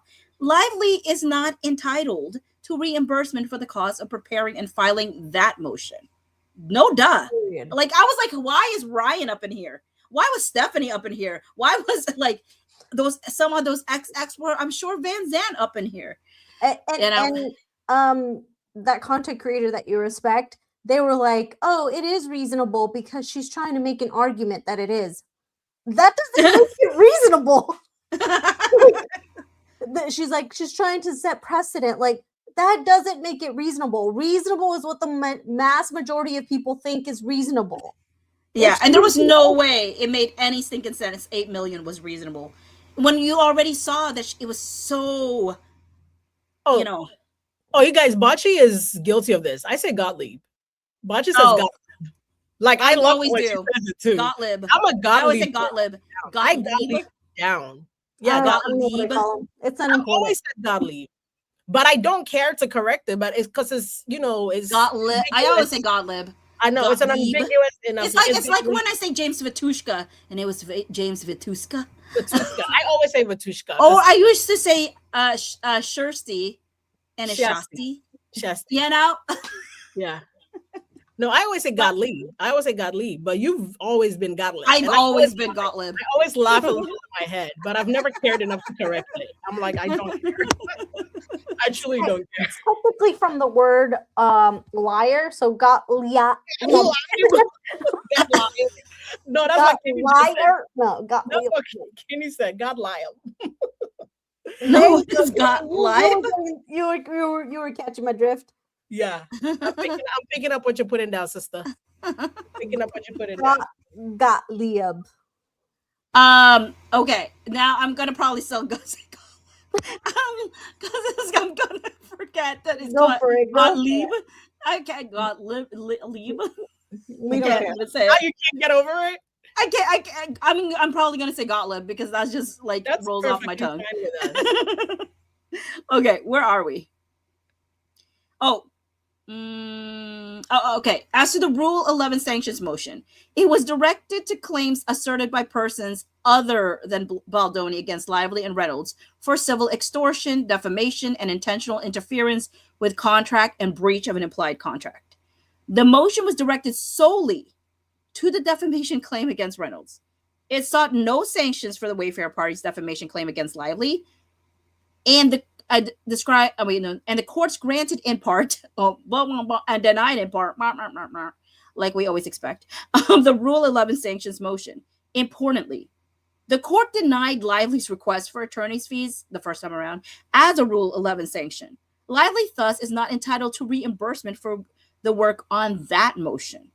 Lively is entitled to reasonable attorney's fees for her motion directed to whether she was entitled to fees under Section 47.1. Absent circumstances rendering the award unjust, fees recoverable under Section 1021.5 ordinarily include compensation for all hours reasonably spent including those necessary to establish and defend the fee claim. There is no doubt that Lively is entitled to reimbursement for some of the fact gathering and discovery processes. Fees need not be apportioned when incurred for representation of an issue common to both of a cause of action for which fees are permitted and for one which they are not. All expenses incurred on the common issues qualify for an award. Discovery against Baldoni in the Wayfair action, unlike discovery against the New York Times, was not stayed. So work devoted to discovery on Lively's sexual harassment claim would have been intertwined with the work necessary to defend against the defamation claim. But Lively's blunderbuss approach leaves the court no way to determine precisely how many hours were reasonably incurred on common issues. So that people are now calling her Blunderbuss Blake. Blunderbuss Blake. She's gonna have so many nicknames when this is over with. I hope she gets a few tattooed. What did you all feel when you heard the blunderbuss? I think that's the first time it's come across in this entire litigation. A lot of words have come across in this litigation. Blunderbuss, this was the first time. Yeah, I've never heard blunderbuss all before. The documents, blunderbuss, this was the first time. We've had Yeah. voluminous, we've had voluminous all the words. Authorship. Judge Lyman had to go deep into his vocabulary to define exactly what Lively is doing. Like, he had to go deep to go find this and find the perfect word to describe her approach. If we were on Aquila and the Bee right now, blunderbuss. A blunderbuss is an old-fashioned, short-barreled firearm with a flared muzzle designed to scatter shot at close range. Or metaphorically, a clumsy reckless person. A clumsy and reckless person. Meanings of blunderbuss. As a weapon, let's just go to as a person. As a person, a clumsy, careless, or tactless person. Unstable. Oh my God, I'm making a video about this tomorrow. I don't care. And you know how many times I've said Blake is unstable? An unstable, reckless. I don't care. An unstable, reckless, or heavy-handed approach. I'm joking. An unsubtle is still unstable. If you're unsubtle, you're still unstable. If you're reckless, you're still unstable. An unsubtle, reckless, or heavy-handed approach to a situation. A blunderbuss policy. That is Blake Lively. I don't know why they didn't put unstable. It still fits. And everybody, like, we've been saying this. This is this case. And I want to say also that I am going to work on saying Gottlieb's name right. Give it up. Girl, it's over. No, because I genuinely ask people how to pronounce things. So I don't want to be disregarding. You know what? You could be right. Jennifer could be wrong. Unless Jennifer's last name is Gottlieb, she could be wrong. But I'm sure Michael has said his last name publicly. And I feel like it always sounds like Gottlieb. Exactly. So I'm like, if you've been saying it Gottlieb, I can't think of Gottlieb. It's Gottlieb. But Gottlieb. Give it up, Bachi. That is over. When are you ever going to have to say Gottlieb more than 10 times in the next 10 years? Unfortunately, I mean, Jones versus Abel is still happening. He's there. True. Yeah, But do you care? Oh, yeah, I care about that case, yeah. No. Do you, are you going to lose sleep over mispronouncing Gottlieb? No, but I do try to correct my... Yeah, like when it comes to real people, but he's a lawyer. I'm so sorry to the lawyers. You know, an expensive one. Like, he's an expensive lawyer. He doesn't care if you mispronounce his name. As long as the check clears. Jennifer says, no, I'm not wrong. I know. I know you're right. I'm just trying to get Bachi to move off of it. Do you understand? She's going to text us about this in 2 days to be like, God, I had a dream and I said Gottlieb wrong again, and I was not heaven or some shit. She's gonna text us. Do you guys think I should make an apology video for calling him Gottlieb? Dead ass. You guys don't understand the things Bachi puts us through, okay? She will legitimately ladies. I cannot get over this. I think I'm gonna make a short video telling people that I feel so bad that for the better part of the last 2 years I've been saying Gottlieb when I really mean Gottlieb. Oh no, guys, I don't mean Gottlieb, I mean Gottlieb. I can't. She's gonna say my community deserves no. I mean, if I'm corrected, I'd like to have the spirit of being a correctable. I don't like a Blake Lively spirit inside me. Okay. Guys, give me a minute. I have a skit for you. Carol, Elsie, you guys, I'm stuck at the Amtrak. And my Godlib, no, my Godlib, God, because I said his name wrong so many times, my Godlib fought me. I think because I keep saying Godlib wrong, God wants me to get lost at the train station. But God is busy. God is trying to cure diseases and feed them. That you said, you guys don't understand. I'm freaking out, okay? Get a lift. The train is running over my left leg because I said God live wrong. Guys, I'm dying. Help me. No, Bachi, goodbye. It was thank you so much. YouTube video. She's gonna do a YouTube video researching the beginnings of the name God. So bad. You guys don't understand. She freaks out over the wall, and I will block you. If you try me with this godly thing, I will block you. Region of You have no idea, guys, what we deal with. Like, I will block Bachi. I'm warning you right now, Phoebe. And I don't even ever call you Phoebe, so please understand. No. Look me in my eye. If you message me, and I know you're gonna think it's funny because you'll try it. If you send me one message about my damn godly, I will block. And Carol, keep her in check. I'm on notice. Oh, you notice if she tries me, you're gonna feel the effects. I'm gonna block your ass too. Are you gonna feel it in your spirit if I'm about to text you? I'm already itching. Okay, the hairs on the back of my neck are starting to stand up. The minute I start seeing 3 dots, if our little group chat goes ding. No, check this comment out. Got lip or got lip? I'm gonna shut this whole party down. How about that? You guys don't understand that Bachi is gonna obsess over this. For the better part of the next week, if she makes a video and she says, "God, like, oh my God, guys, I'm trying to be better at this." Oh, you know what? I'm not gonna lie. Have done I that. Probably would say that. You I'm have trying to done be better that at this. on her live. She'll say, Donna or Dana, I think you've already told me this. I just want to get it right. Please put it in the message. That's true. I don't want to mispronounce her name. And then she's like, yeah. When I look at it, it looks like Dana, but it's Donna. And it confuses me. This is gonna be a whole live tomorrow on Got Live. I'm gonna forget. I really genuinely will forget. It's not. No, you won't. I will because I'm gonna say it wrong. I know it. And the minute you say it wrong, you're going to literally like start playing with your hair. You're gonna start hyperventilating. You guys, Elsie's gonna kill me. Elsie's just gonna kill me. If I see Poor Bachi, guys. Jennifer, you're getting blocked too. Just know that. Jennifer Vaughn 2466. I'm coming for you. You're not safe either, and I'm not even joking. I knew the moment you put Bachi on notice, I'm on notice too. Your job to keep Bachi in check. I swear to God, you guys. If you play with me, I'll shut all my devices. Oh no, Leo said Bachi just likes to invent problems for herself that aren't really there. Guys, I'm super like sensitive about like.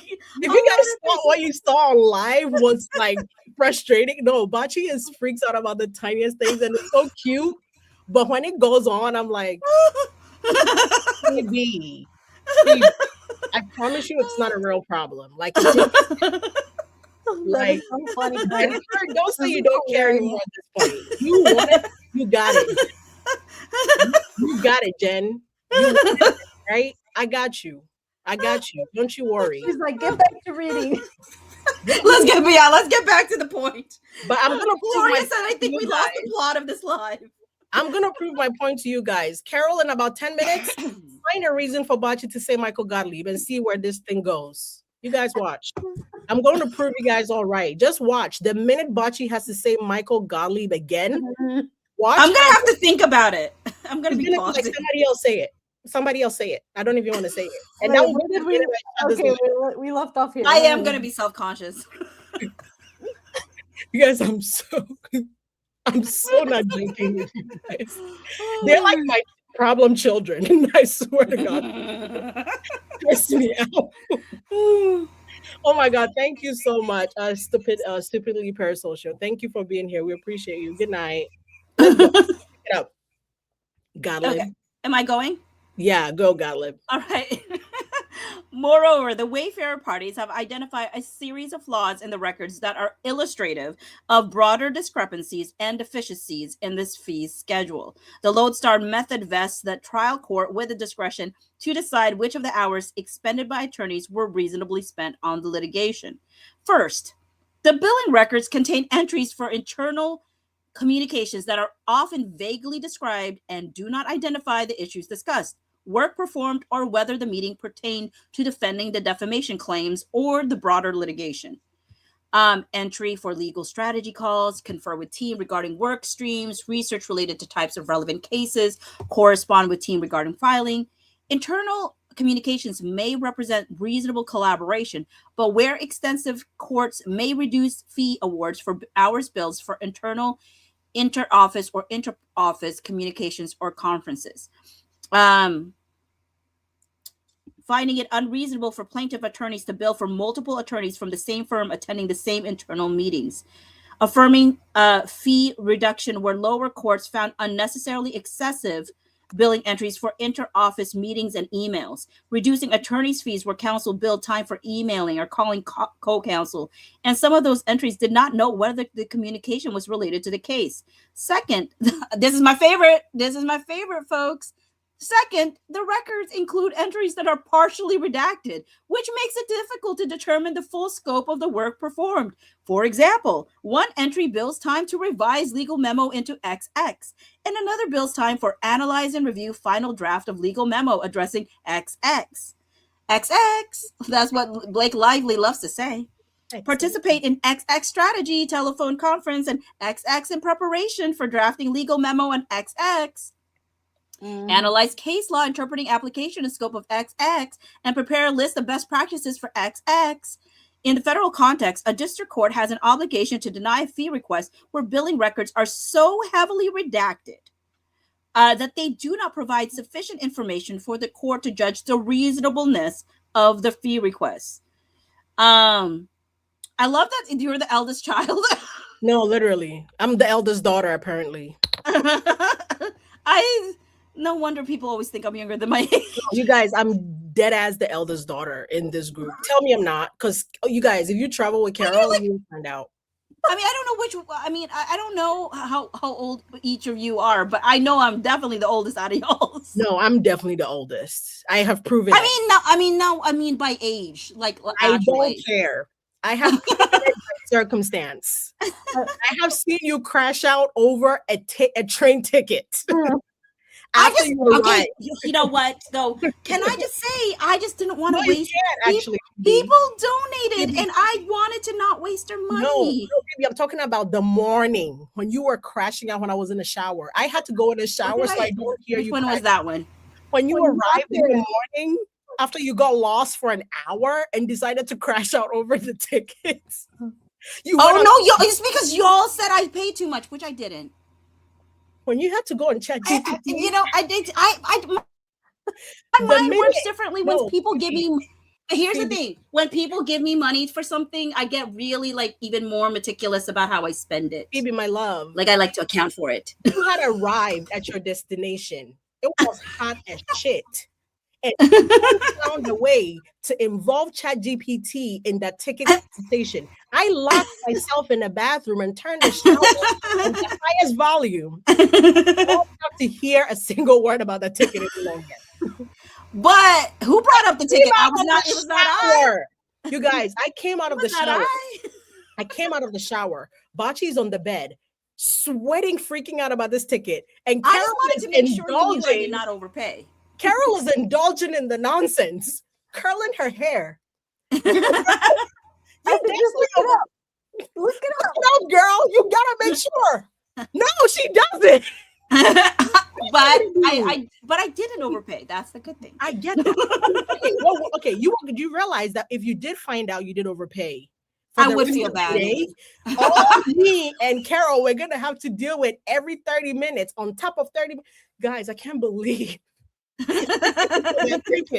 I would have swatted you. I kind of already did regret it because I'm like, that was such a bad ride over. Like, I would have totally done it differently. Had I known how horrible the. You know what I'm grateful for is putting my phone on Do Not Disturb that entire morning and not know you were lost. Wait, no, I never text. I don't know if I texted. Yes, you did. Oh yeah, I was just getting updates. I was just updating Carol and y'all so to grateful. know where I I was deeply asleep. Those margaritas put me right to sleep. I was so grateful. I woke up to just finding out she figured it out and she's on her way. I was like, great. I think I got turned around like 2 or 3 times. No, you guys don't understand. Like the minute the conversation turned to, I'm gonna go on ChatGPT to figure out if I paid too much for this thing. Okay, and if you did, what are you gonna do? Because I would actually be freaked out more finding out I did pay too much. Because what happens then? She's gonna make a YouTube video, apologize. And that would I'll do a YouTube video saying, folks, don't make the same mistake as me when you go to New York or New Jersey. No, because I like to deal with things that like I can actually fix, but it would freak me out more to know I can't do anything about it. That would piss me off more. Like if you Googled that and then found out you paid more, I would have been more angry. It's helpful for the future. No, it's not. Yeah, because I wouldn't do it again. Just do your research. Next time, don't ever let me know. Ever involve me in that. I love them, you guys. Truly, deeply, I love them. But, oh my god! Oh my god! These two. We left off. Wait, how is Carol getting strays? I think it's just me. The twisted sister. No. You don't know till you're with Carol at a food court in the airport trying to figure out what to eat. And we went from tacos to taquitos to pizzas to sandwiches to I don't know. I think I want a sandwich. No, but I think I want tacos. No, but girl, if you don't tell me what you want to eat now so I can feed you, so we can. You know what sucked, Elsridge, is when I got to the airport, I thought I ordered food, never hit send. So I ended up having to get like Burger King instead or something. I forgot what I got because I ran out of time. I was like, "Where's my food?" And then I looked at my phone and I'm like, "Never hit send." I never hit send. I'm so mad at myself. But it was a blessing in disguise because I was so hungry that I ordered so much food, and so I'm glad I never hit send because then I spent only like $11 or something at Burger King instead. No, but if you did order food, like what, to deliver to you at the airport? No, I mean, like, there's seats where you scan, like, the QR code and then I'm actually glad you order. You would have probably never found your food. I mean, I never sent it. No, but I'm glad you didn't. Because I'm glad I didn't, too.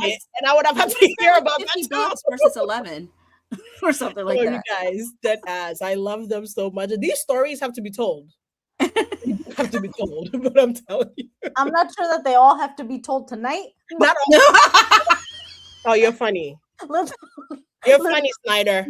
Real funny. She's like, keep it moving. Keep it moving. Now that's mother, right? Just like, let me take reins of these kids. Go ahead. Go ahead. All right. Affirming reduction of fees for redacted entries because such redactions impair the ability of the court to judge whether the work was an appropriate basis for fees. Finding that the trial court abused its discretion when it included in the fee award amounts from billing entries that were so heavily redacted it was difficult, if not impossible, to determine what work was performed. Relatedly, many entries are vague and render it difficult to determine what work was performed, on what motion, and in which action. Entry labeled confer regarding various litigation items, various correspondence, and strategy related to amended complaint. The trial court may, in its discretion, reduce an award of attorney's fees if the attorney's bills are too vague to allow the court to determine if the hours spent on a case were justifiable. Vague entries such as attention to deposition preparation and attention to discovery issues, attention to draft expert reports, and warrant fee reduction because they made it difficult to determine what the timekeeper was actually doing. Third, Lively seeks fees for time billed towards media relations, including strategizing media communications and client media appearances. Strategize regarding client media appearances, review media coverage and strategize regarding same. advised regarding legal issues related to media statement. Hours spent for media contacts and press conferences are generally not compensable. Affirming reduction of the fee award due to hours spent on calls from press.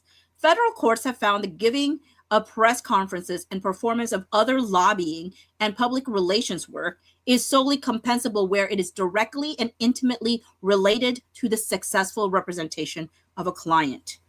That litigation involves reputational interest is insufficient on its own to render media communication intimately related to clients' representation. Time on communications and press releases compensable were necessary to inform class members of settlement. Lobbying time compensable were necessary for obtainment of consent decree.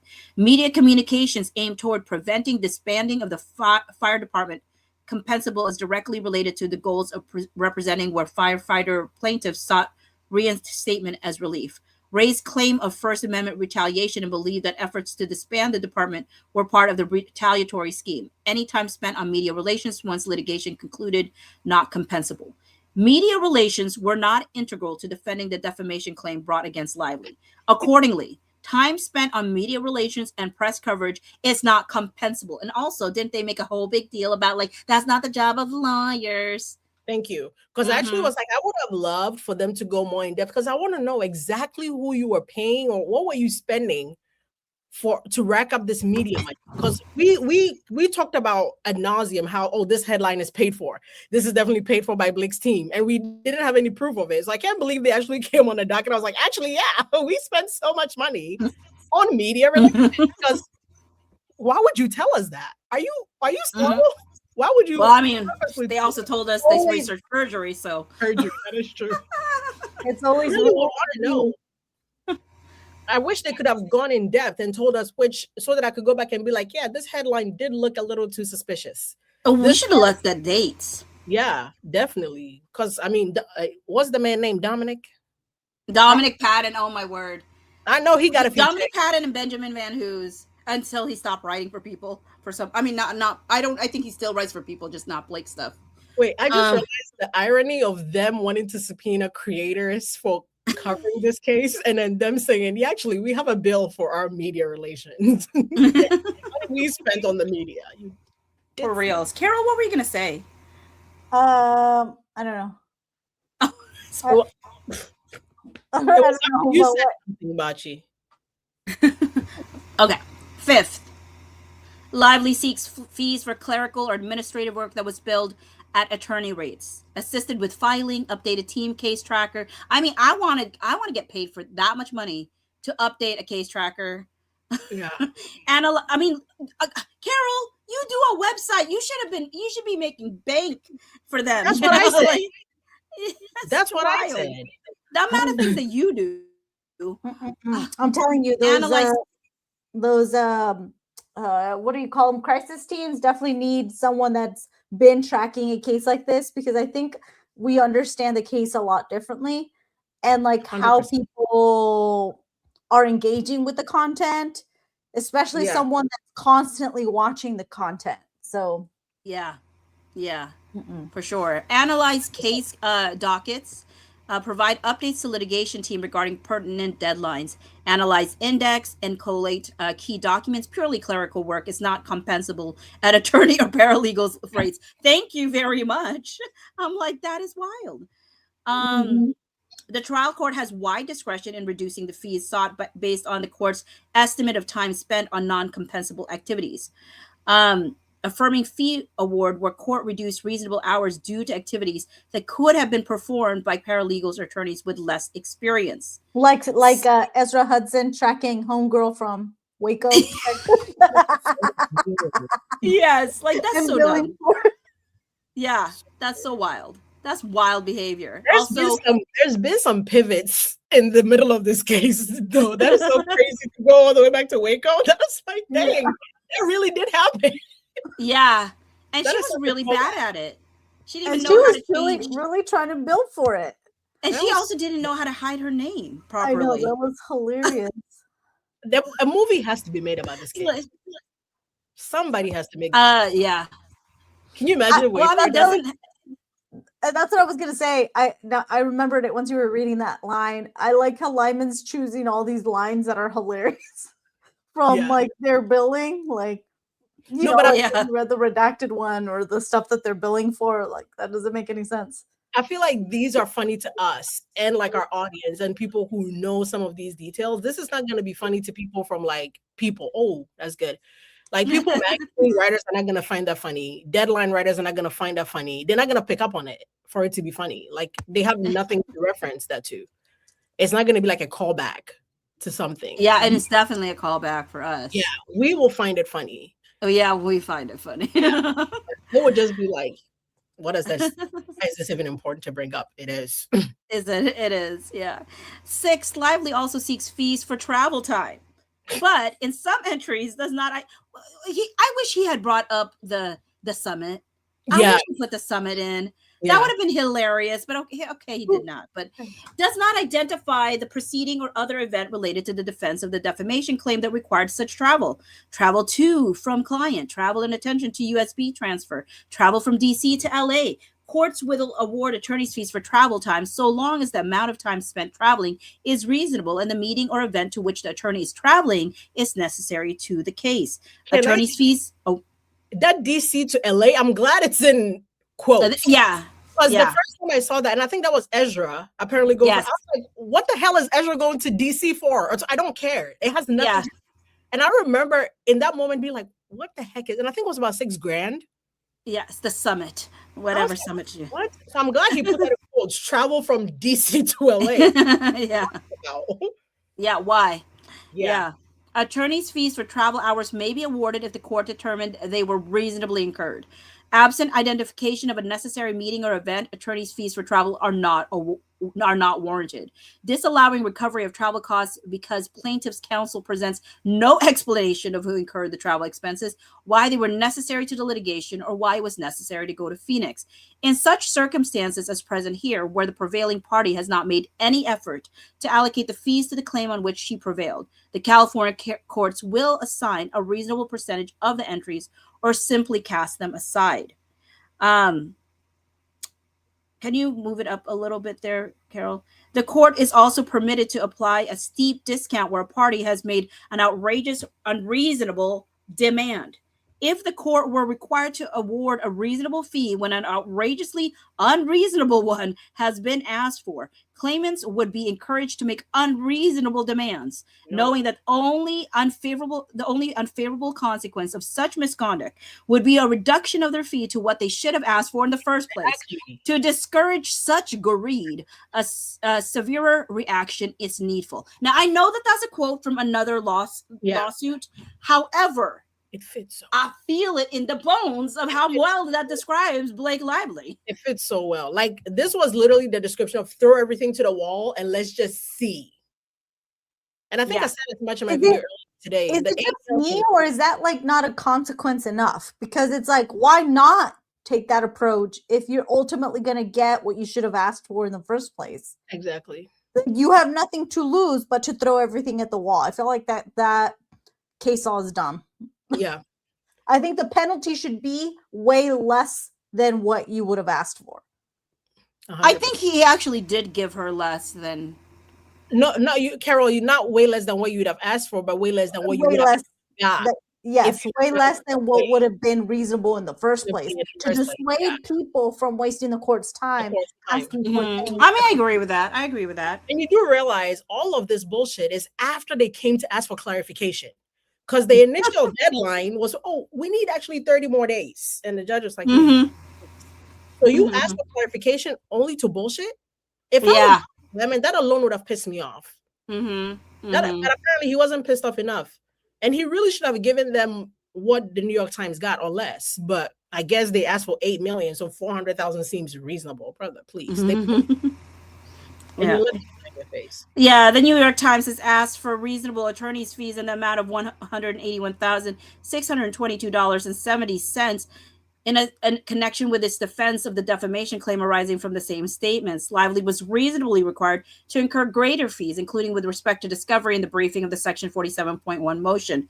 Accordingly, the court awards Lively double the amount sought by the New York Times, or $363,245.40 in attorney's fees. I mean, I understand that because again, it is different because their case was stayed, and whereas Lively's case did have to go to start having discovery, and so there is a little bit of intertwining. She just did a very poor job to explain why, like she should get certain fees. To me, he explained so many reasons why they shouldn't even get a fee, and he didn't even cite any case law as to why he even did double the New York. I agree with you there, Carol. Yeah. I feel like that was lazy of him. Yeah. But I think also, I've been thinking about this all day, and I think genuinely the reason he couldn't have done a 0 number or a super low number is, regardless of how you look at this is the first precedent for 47.1. At the end of the day, it is though. It's not the first lawsuit that has been decided. It's the first federal one though, maybe. Maybe that's what that's not true either, because California federal judge ruled and said that 47.1 didn't apply. But I'm saying I'm saying that in this case that he allowed it to move forward, and he is going to grant some fees. The amount, he couldn't have possibly given her such a low amount or so 0, because this would be setting precedents as far as monetary moving forward. Because now when people file for the attorney's fees and stuff later, the lawyers would be now citing this case. Well, I hope the judges in other districts say, I don't agree. I take problem with his case. But that is why I'm saying that. But that is why I'm saying that Blake doing this, and I said as much in my little video that I made, it actually is going to hurt people moving forward who actually go through this and actually use 47.1. Because 400,000 might look a lot, but it came out of her asking for 8 million. So like I said, if you go find a lawyer that's not charging, I saw that video. Yeah, it's not charging you $1,600 an hour, and you're paying like $100 an hour, $200 an hour, and at the end of the day, you think maybe we're asking for 100,000. Now, whoever you're suing's lawyer can hard cap say, hey, when this person asked for 8 million, they got 400,000. Therefore, if you think you deserve 100,000, you should get a gift card to Mattress Firm, a gift card to Subway, a gift card to Chipotle. Like, you get nothing now because Blake Lively barely got anything out of 8 million. Do you get what I'm saying? But you know what they'll do better? They'll come with invoices. That's what I'm saying. Unless they won't be redacting things for no good reason. You do a better job and don't redact all your stuff. But from $7.4 million to 300, and you would find me. My life is over. 7 million. They gave me 3. You didn't even get the number that came after 7 million, babes. You got less than that. You realize that overall she got less than the 7. Like, after 7 million was 495,000 she wanted. You got less than 495,000. Yeah, you stood no fucking chance. I mean, we everybody knew who were genuinely honest, right, with themselves, not the ones that were writing so hard for Blake Lively that they were trying to convince themselves she was going to get all $8 million. Yeah, that was wild behavior. I mean, he wouldn't have dared. Can you imagine? If he came back with a number in the millions, like even if it was 1 million, it would have been too much. 500,000 would have been too much. 450,000 would have been too much. I remember, I think initially Carol was like $3. You know what I was thinking? Like, Justin's so kind. Like, kind of like, I think about this often when they asked him, like, oh, how do you feel knowing that Jenny Slate felt like this? And he was like, oh, I kind of feel bad. Like, that's, I hate to think that's how she felt. And I think that he's just a kind person and he takes other people's feelings into account. And I think that he's going to look at this and say, like, well, it's for victims. It's for other people, like for the law, like, because this law is for more than just Blake Lively. This is for actual people that go through something that need to be able to tell their story. And so I think he's going to be like, oh, like that's not bad. I just hope it doesn't hurt them. Yeah, 100%. That's what I'm scared of mostly. It's like she drug this 47.1 over the coals and did everything she could to it. That now there's so many things that has happened in this case that people will look to use as an advantage, or could be a disadvantage to people in the future, to maybe somebody else who doesn't even deserve it, like Justin. Now Blake has done things where people might copy to get away with things, or people who really need it cannot, get away with it or use it now the right way because she's made a mess of it. and I'm gonna go back. Victoria got to go sit at the board again and look at some things. I definitely don't think that Blake Lively cares now that she got what she got. She doesn't. She's not. I don't. That person. She does not care about anything more than how it would help her case. We saw her jumping from thing to thing to see. I mean, how quickly did she drop the whole digital violence? What about the children? That's why I care about digital violence. Did anybody check to see if AI wrote that? I didn't even think about it till then. She like ChatGPT. I was like, write me as something about this, because she did. That girl can read. Like she did not come up with the world. She did not come up with all those English words. She did not come up with that. She asked. I'm telling you, she's not on her birthday going to Skid Row to feed the homeless. Skid Row. She may be in the. No. What's the New York equivalent? That's not what she's about. Like, this is going to be a very hard life for her to be around non-celebs, law stuff. Have you seen how she rambles? Like, she cannot keep up in that conversation. Like, maybe she's going to Coney Island to get water, seawater in jugs, ocean water, because apparently there is no ocean in the East Coast. So she brought ocean water from. Did you guys see that interview? You didn't see her W whatever magazine thing where she was like, I like to work with people, where she was wearing that burgundy dress. So earlier they revealed that entire thing where I'm going to find it while you read, where she talks about how she visited California one time. She was in California, and when she was coming back, she liked how the ocean water, whatever, felt. So she brouut jugs of it, but TSA wouldn't let her. Why would you lie like that? You live in New York. There is water. You know that there is water. Just continue reading. I'll find the interview. Oh, well, actually, I need to get water. So I was going to have you read. Okay, Carol, you read. I'll find the video. Okay. Lively's reasonable cost. Lively's request for litigation cost is governed by Section 1033.5 of the California Code of Civil Procedure. The section provides, inter alia, that filing and motion fees, deposition costs, service costs, ordinary fees, witness fees, and cost of transcripts were ordered by the court are allowable as cost. It also excludes certain categories of litigation expenses from cost. B. The following items are not allowable as cost except when expressly authorized by law. 1. Fees of experts not ordered by the court. 2. Investigation expenses in preparing for the case trial. 3. Postage, telephone, and copying charges except for exhibits. 4. Cost of investigating of jurors or in preparation for voir dire.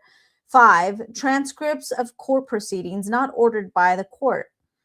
It further provides that allowable costs shall be reasonably necessary to the conduct of the litigation rather than merely convenient or beneficial to its preparation, and shall be reasonable in amount, and that items not mentioned in the section and that items assessed upon application may be allowed or denied in the court's discretion. Section 47.1 does not expressly authorize costs beyond those allowed under Section 1033.5. Lively's expense analyst provided 3 spreadsheets representing costs incurred by Lively in this action. The spreadsheets include costs for travel, research fees, experts, consultant, office supplies, and filing fees. Among these costs, Lively identifies $173,276.50 in costs charged by GXBX Holdings as incurred exclusively for the purpose of assessing the impact of Ms. Lively's reputation in any form, I think he meant, from the Wayfair action in support of a Section 47.1 motion. Time billed to Wilkie by GBX Holdings LLC included time to research and preserve social media posts, news articles, TV news materials with mention to defamatory content related to Section 47.1 claim, and time assembling a Section 47.1 report with such information. This report, while related to Lively's Section 47.1 motion, is fairly categorized as an expert report, the cost of which is not recoverable under California law. Fees paid to experts retained by parties are not recoverable cost. Lively additionally seeks $134,519 with 65 cents in research expenses for Westlaw, Lexus, Bloomberg, Pacer, and similar charges. You know what? I'm going to add my Pacer bill in there. No, that's what I said. I said Lauren should send her Pacer bill. Like, what I are was you about to talking say, about? Lauren. I was like, and that number is so egregious. Are you fucking kidding me? We know what it costs. Are you slow? And why are you on Pacer? You guys are the ones that put the documents on Pacer. And It's your actually, they document get at the end of the the day. copies received in their like from at their office too. Exactly. Why are you on Pacer in the first place? The California Or are they getting dockets for other court cases, like So bizarre. Jones versus Even if Jones versus Abel? that number doesn't make sense. Yeah, But even I'm if just they were, wondering. that number doesn't make sense. the None California of their Court, things. the California Court of Appeals has found that legal research falls under the unrecoverable category of investigation expenses pursuant to Section 33.5 B2. Fees for legal research may not be recovered under Section 1033.5. As to Lively's other expenses, those for travels, meals, office supplies, and discovery services, Section 1033.5 does not expressly allow or prohibit recovery of such costs, and those costs accordingly may be awarded or denied in the court's discretion. These expenses are not explicitly tied to the identified motion, appearance, or aspect of litigation. Where it is not possible to allocate expenses to specific claims, it is appropriate for the court to award a portion of the total expenses. Applying federal expense recovery statute and stating that the impossibility of making the exact apportionment between recoverable and non-recoverable claims does not relieve the district court of its duty to make some attempt to adjust the fee award in an effort to reflect the apportionment. The court will award cost for $11,721 with 86 cents in travel expenses identifiably tied to court appearances for pretrial conference on February 3rd, 2025. And the oral argument on the Section 47.1 motion on June 1, 2026. The court will further award costs for $154 with 80 cents in transcript filing fees and 1/6 of the expenses for the discovery services incurred prior to June 9, 2025 in the amount of $32,329 with 69 cents. In sum, the court awards $44,206 with 35 cents in costs. Conclusion: Lively request for attorney's fees and cost is granted in part, granted 5%, and denied in part 95%. Denied 95%.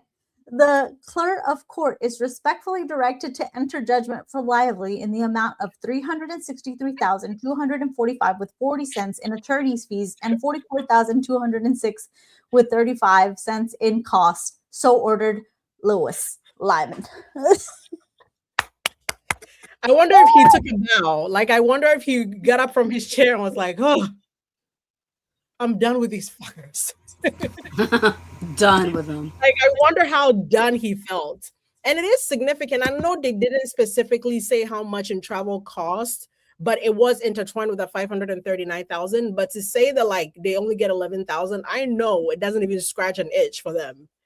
So at the end of the day, it is a loss. Here, I have that.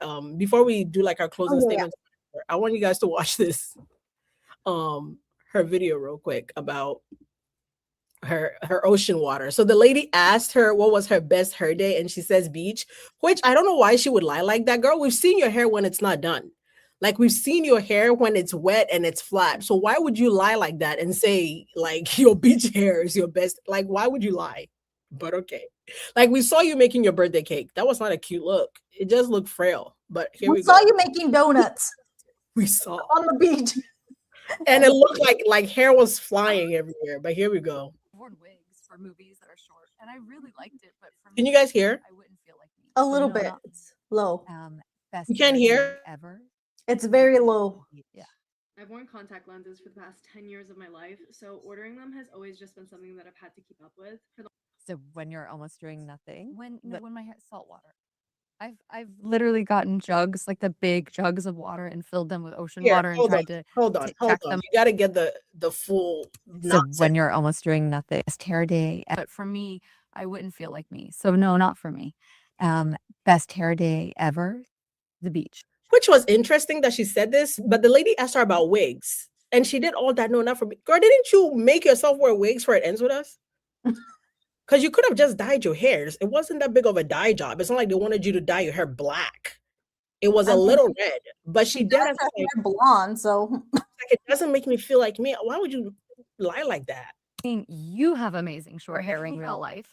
I've worn wigs for movies that are short, and I really liked it. But for me, I wouldn't feel oh like wait, me. So no, the not for short me. hair that she had best in hair day. What is the movie called? It starts with an R. not what was the Damn, where she fought. What's the movie called? one where she's training? Dang it, I'm gonna lose my mind. Let me look up her filmography right now because I need to say that movie out loud. I hate everything about that movie. The movie that was resurrected. Oh, what is it called? What is it called? She said that's You when don't know which one we're talking What about. is- that's the movie where she hurt her hand and the guy The came rhythm, the rhythm section. the rhythm section. That's the one where the physical therapist was so sexy and she felt like she was doing something bad. And when she saw Ryan, she's like, "It's just my hand." What? So weird. Day ever. Wait, you don't remember that? Bachi, you don't remember that story? She broke her hand filming the rhythm section. And so they had to get a physical therapist. According to her, Ryan took a red eye to come visit her on set. And when Ryan was asleep in the morning, the physical therapist was outside. Oh wait, yes. Her hand. I His don't name is know if I Luigi. even believe that story. I don't believe a single thing about that. His name is Luigi, blah, blah, blah. I found him, by the way. And the minute I told him I'm looking about the Blake Lively story, he blocked me. So I know he signed an NDA to never talk about that again. So, because why wouldn't you? Oh just wait, he's confirm- real? No, he is a physical. I found a person called Luigi who's a physical therapist. I don't know that the story is real. Like the moment I asked him about Blake and that story, he blocked me. But there is a physical therapist I found named Luigi. Yeah, Pierre Luigi. Yep, I found him. But here, let's go back. No, I'm dead. Interesting. He is real. I just don't know how real that story was. The beach. The beach. Yeah, no, not for me. Best hair day ever, the beach. The beach. Yeah. So when you're almost doing nothing, When the- when my hair salt water.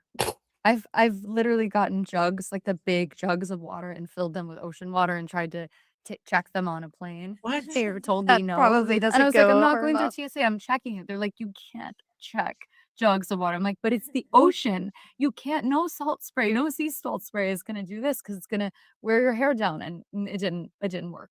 So That's the ocean- hilarious. ocean Where hair. were you? It was California, but it's just like I think it's also the saltiness in the air. And yeah, I went home and I just filled some jugs of water. but Yeah. I don't recommend it. Best hack from a hairstylist.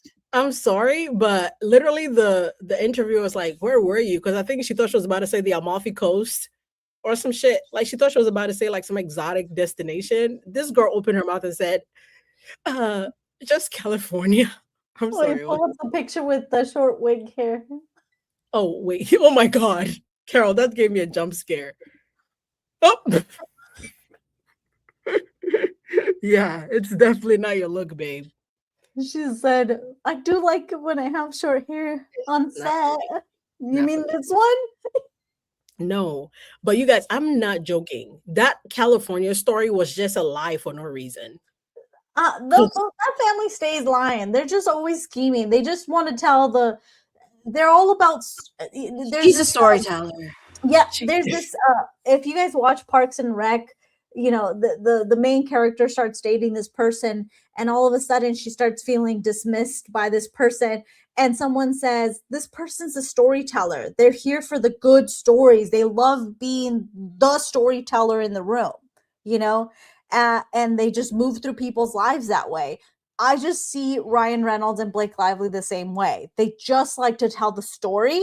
They don't care for the truth or It's just who tells the better story, who captivates the audience. That's all they want, in my opinion. I don't know what's wrong with her. Because I mean, I'm trying to figure out when this was because also they've been flying private for a long time, right? It was probably when she was little, and she's making this seem Oh, you're saying this probably happened when she was a child? probably. Why would, and even if you're the whole Which normal person fills a jug and takes it to the airport and says, like you have gone home somewhere, found the jug. You're not even allowed to bring regular water. That's what I'm saying. Like, but if you were trying to check jugs of water, wouldn't you just put it in your luggage? Like, what are you standing there with like 20? Like, what are you doing? I don't understand it. It's just it doesn't make sense to lie like that. And they lie for no reason. They just want to yeah, be that's the thing. storyteller. They do and lie I for would no have reason. said I was in Italy. I was in Indonesia. $100 for stories that never happened. Like, trust me, bro. And then who wants I don't know anybody who wants beach water hair. Like it's fine at the beach, but the first thing you want to do when you get home is shower that off. Like you want to wash that salt out of your hair and off your body. So why are you purposely trying to put salt water in your hair? But I wanted to present the update thing to give you the context. Oh, okay. It's on screen right there. Put you up. Oh, it's probably hard to read. No, but you can zoom it. But it's okay. I'll zoom it. So it says, Gottlieb says, oh, you mean I zoom it on my side? Yeah, I said you I can do that on my side. Yeah. You can zoom it more. Like you can actually stretch out your page. Oh no, I haven't. Oh, sorry. I have it vertical. I mean, fine. Vertical. See, just shift left. Because we don't need the numbers on the borders. Yeah. Mm-hmm. Okay. Hold on. Maybe a little bit smaller. Did all of Justin's pages get released, or some are still sealed? No, remember that I sent it to you? All of sorry. Yeah. Sorry. I mean, to be fair, they said that they were okay with all of it being released. The only thing they didn't want was the addresses. The identifier, yeah. So, you know what I just remembered? I'll tell you later. Okay. No, you guys remember we have that one person's phone number that you guys remember? Oh yeah. But do you think that Carol, you remember? No, but they took it off the docket so fast. Remember, they put it on. I took a screenshot. I sent it to you guys. And then when you guys went to look, it was no longer there. No. I had it. You said you looked and you didn't have it. No. I had it too. Remember, I said, but when I went to look after we were talking, it was no longer there. I sent it to you as well. I asked y'all about it. I texted you and said, did y'all have it? And you said, no, you didn't have it. No, I swear to God, I have a screenshot of that. Oh, then I don't go back to the text. I have to go back. I have a screenshot of it too. Yeah, well, I promise you. I promise you. I was so confused. No, but do you told me that you didn't see it? But do you think it's still her number? What? Do you think it's still her number? Yeah, I don't think so. Wait, Carol, you think so or no? Yeah, for sure. You think it is? I've never called it. No, but remember they took it off the docket, so I've never called it. I've never done anything with it. I've never called but it. I think they took it off so fast that they thought they rectified the situation. And I don't think she would change her number so easily because of who she is. I got a little smirk but I'll tell you guys offline. Wait! Oh no, you didn't. Wait, Carol, you did? I'll tell you guys offline.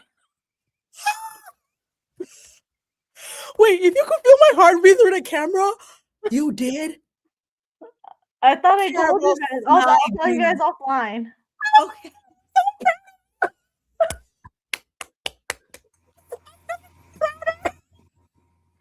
I'm shooketh. I'm freaking out. I would be freaked out to have that person's phone number. No, I didn't message it. I'll text you guys. Okay. I was about to say what. Wait, I wonder if you texted like, "Yo, is this you?" And she wrote back, "Yes, it's." and be like, yes, it's me. Who is this? And you were like, never mind. I was just checking. I was gonna say, It's hi. me. Hi, Who did? Blake. It's Blake Lively's your number. Wait, did she write back, who this? Who this?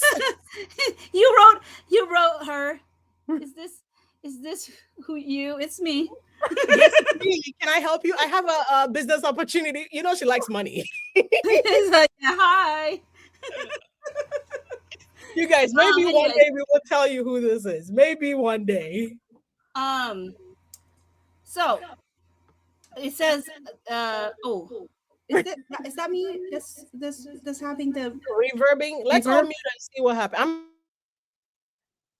okay, maybe it was hello. Okay, maybe it was Elstridge, or maybe it was Karen. I don't know, both of you. Okay, so it says, I'm gonna mark a document. Before I do, Mr. Baldoni, I see you have a drink in front of you. Yes, that's a drink called Update, right? Yes. Are you a sponsor or a promoter of Update? A sponsor? Yeah. What do you mean by a sponsor? And then he goes up here. Sorry, I'm still getting used to moving this around. He says, have you ever done promotions for that drink that is sitting in front of you here today? I'm an investor in it. You're an investor? Yeah. Have you ever done social media posts or any kind of product endorsements for that drink? I may have done a story, probably at some point. Did you ever do a story or promotion about the drink during the marketing of the film of It Ends With Us? No, I was saying shift more. More?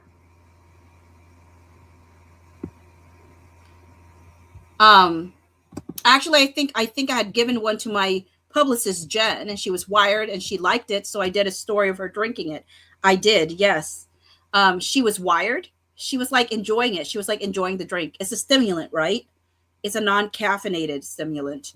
Are you aware of how relentlessly Miss Lively has been savaged for promoting her hair care products during the marketing of It Ends With Us? Shapiro, objection. Justin, I'm aware that's part of, I don't know if I would ever use the word savage, but I'm assuming you mean like had negative press. Sorry. Gottlieb. Did I get it right? Gottlieb, have you ever commented on Miss Lively's marketing of her product during the time that It Ends With Us was promoted and marketed publicly or privately? I'm sure I did privately. Have you ever said it was tone deaf? I don't know if I said those words, meaning they came from me, or if I was repeating that's what I heard, but I'm sure I feel like that's what it was. Yes. Do you know if your team has ever criticized Miss Lively for the marketing of her hair care products during the launch of It Ends With Us? Shapiro, objection. Justin, I think they have. Gottlieb, you thought, in fact, that Miss Lively deserved to be criticized for promoting her hair care products around the same time that It Ends With Us was released, didn't you? Shapiro, objection. Justin, I don't think that's a fair characterization of what I thought. Gottlieb, you were happy that Miss Lively was attacked for promoting her products during the launch of It Ends With Us, were you not? Shapiro, objection. Justin, I don't think that's a fair representation of what's Gottlieb. I'm going to show you what's been marked as Exhibit 29. And then, and Exhibit 29, marked for identification. Exhibit 29 is a document bearing the Bates numbers Toskovic 089 through Toskovic 103. This is a text exchange between yourself, Mr. Heath, Ms. Toskovic, Ms. Abel, and others on August 5th, 2024. Do you see the first page there? You had sent through a picture of an Update drink? I have. That's the same drink you've got in front of you right now. I mean, you in front of you now, right? Different flavor. It's a different flavor. Same drink. Different flavor. Yes. He should have said it's the while you wait flavor. While you wait. Oh my God. So he was already going to ask him about this. Justin just happened to help him out by having one in front of him. Because if he has the exhibits line up, he was going to bring this up in the deposition anyway. Yeah. Justin just happened to help him out by having one that day. And frankly, that tells you that he's not just doing it for promotion, because the man just was wanting to drink it. Exactly. And I also liked think it enough. He brought it. I also think it's absolutely ridiculous to compare maybe him posting a drink once or twice on his story or even in his post to Blake Lively having booths of Betty Boos and Betty Buzz and literally like dressing to and doing people's hair as part. That's not the same thing. I don't. And care. actually, Like, you it's and not- Justin share a mind because that's exactly what really? he always want to say. Let's Because see. they said, and then is this your social media team that you're texting with on this chain? I believe it was at the time. You and the social media team talk about a social media post, which I think it looks like an Instagram story. Is that right? That's correct. And the comment on one of those appears on page 91 is as read. It ends with movie press tour day 1. Gotta fuel up with drink update. Do you see that? I do. It says keeps me energized without the caffeine. Do you see that? Oh, yes. On the second page, I do. So you were promoting August 5th was the first day of the press junket. Is that right? He goes, I don't know, the first day of the press junket. That's the same day you gave an interview with Elle UK magazine in which you used the word friction. I probably did 20, 30, 40 interviews that day. I don't know. But I imagine it was the same day. Okay, do you see on page 93, if you flip further, there's a picture of you. I'm just going to continue to read if you don't mind. Gottlieb. I do not mind. What is that? Can you mute everyone? Because there was an interference of audio from the Zoom attendee. Videographer, Miss Strasberg. Gottlieb. You can turn back to page 93. At the bottom, do you see a picture of yourself there? I do. I think I recognize that hotel. It's a hotel in New York City you're standing in. Yes. I like that hotel. Me too. You've got a very good looking outfit on. And in the caption, there are different brands that are tagged there. Is that Are we skipping by? I like that hotel. Yeah. Are we skipping? Wait. Why are we skipping by that? Why? I don't know. I think I recognize that hotel in New York you're standing in. Yes, I like that hotel. Justin, why is Justin? Oh, me too. Don't talk to him. He's not. Me too, Justin. Really? Ignore him. Oh my god. That I mean, they had a little rapport going here. That is so wild. Gottlieb was all over. I was what? I like that hotel. Why would you say that? He got distracted. He had a moment. You have very good looking outfit on. Wait, what? You've got to keep reading. What the heck? And in the caption, there are different brands that are Wait, tagged do there. you Is want that me to right? do Justin or you want to keep doing both? Because I feel like Oh, okay, sure. Do you want to do I'll do Gottlieb? Justin. Oh, you want to do Justin? Oh wow. They're gonna clip that. You want to do Justin? Yeah. Oh no! Oh, girl. Yeah. I will Okay. do Justin. Emily's Start gonna with come for me now. Start with your answering of styling and grooming. Blah blah blah blah blah blah blah. Styling and grooming. Oh, sorry. Yes. Do you see the different brands that are being for top, pants, shoes, watch, and necklaces? Yes. And necklace. Okay. And Yes. those are meant to be tagged in a social media post Yes. to let people know what you're wearing, right? Yes. That's pretty standard during the promotion. Well, that's fairly standard when you're wearing clothes, movie star promoting a film to let people know what brands you're wearing. This was fairly new to me, but I believe it's standard for movie stars. Did you ever get any backlash that you can recall for being insensitive or tone deaf for promoting a drink in which you were an investor or clothing that you were wearing in connection with your promotion of the film It Ends With Us? Objection. Shapiro my objection. To my knowledge, I don't know if there is a direct link between the molecule paraxanthine and comes from caffeine and domestic violence. If you go Justin! Justin said that?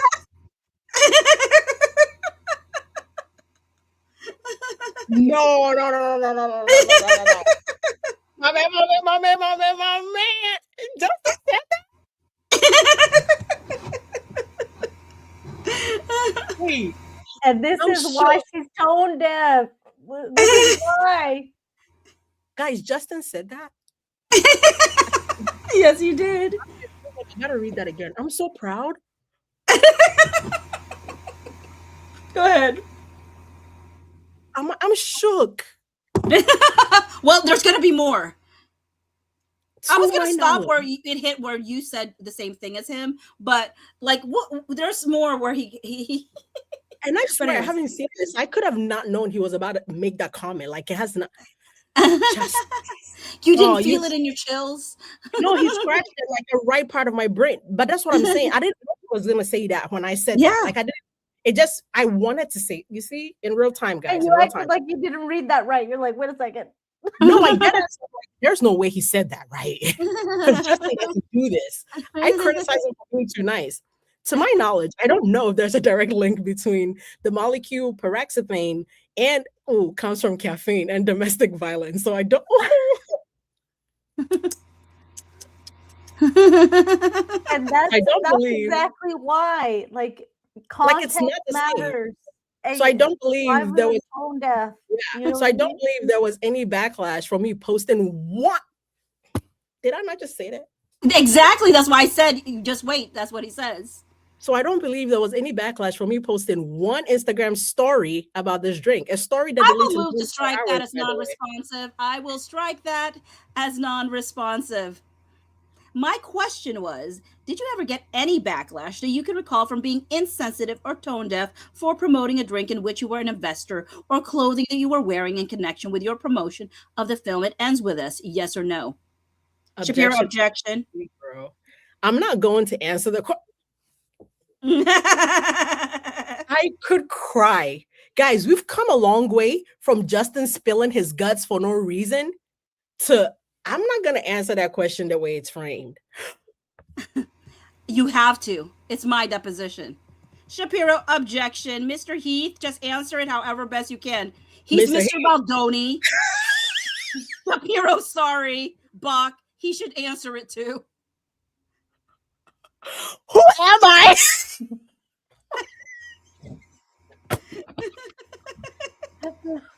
No. No. I told you it's hilarious. No. This is my Justin Baldoni answering these questions. Are we sure? No. Wait. Nah, that update. Nah, I'm buying me an update tomorrow. Yeah. No. I guess that's liquid courage for you. Guys, this is scratching multiple parts of my brain right now. You don't understand.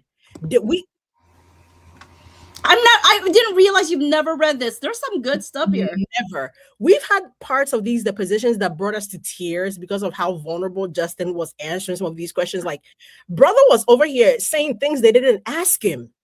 Are you telling me Justin Baldoni opened his mouth and was like, Ratata. Ratatata. Like, right? He's like, who am I? Who am I? Can you ask again? Did you want to say that again? Yeah. Give me a minute, but I'm shook. Like, I'm so proud. You guys remember there were parts of Justin's depositions where we stopped to cry almost because, like, he was he was almost so defeated. I could just see him like this, like drinking my. Who am I? Can you ask that? You know when the kids say like your athlete is feeding you or something? Yeah, he's feeding me. He's giving me. Oh my God. Yeah, he's getting a video out of me.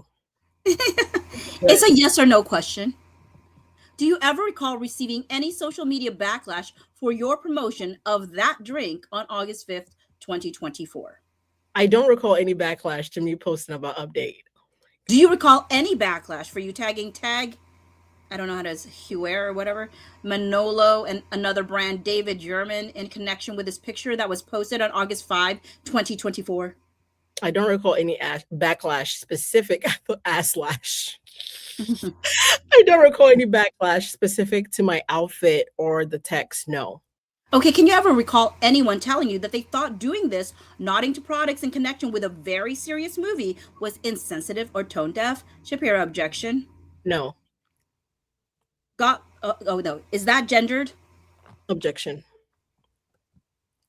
Guys, that little section, oh my God, it scratched my brain so good. May I answer the question? It's the reason I asked it. Shapiro, objection to the commentary. I don't believe it's gendered. All right, I think we're been going for a while. Why don't we go off record? We're We're going off the record. Anyways, Then freaking if you have not had an opportunity to read the totality of, I'm about to be in bed like this. No, but you guys, like, you don't understand how shook. I didn't know this existed. You think if I knew this existed, I wouldn't have been in our group chat acting a fool? Like, Emily, your husband? I have videos. I have a whole deposition thing where I read all of his whole deposition. And somebody got up in my comment. I was like, notice how this person said it was such a big deal that they shared this deposition like unredacted, and here they are reading this deposition. I'm like, sir, ma'am, like literally, I said the only thing they was, yeah, the reason, the only thing that they asked for redaction was the address. They said they were fine with us reading the whole deposition. Yeah. It's not there. Yeah, they had no issue. They literally, the email said, we have no issues of what to redact except for the addresses. Versus Blake Lively.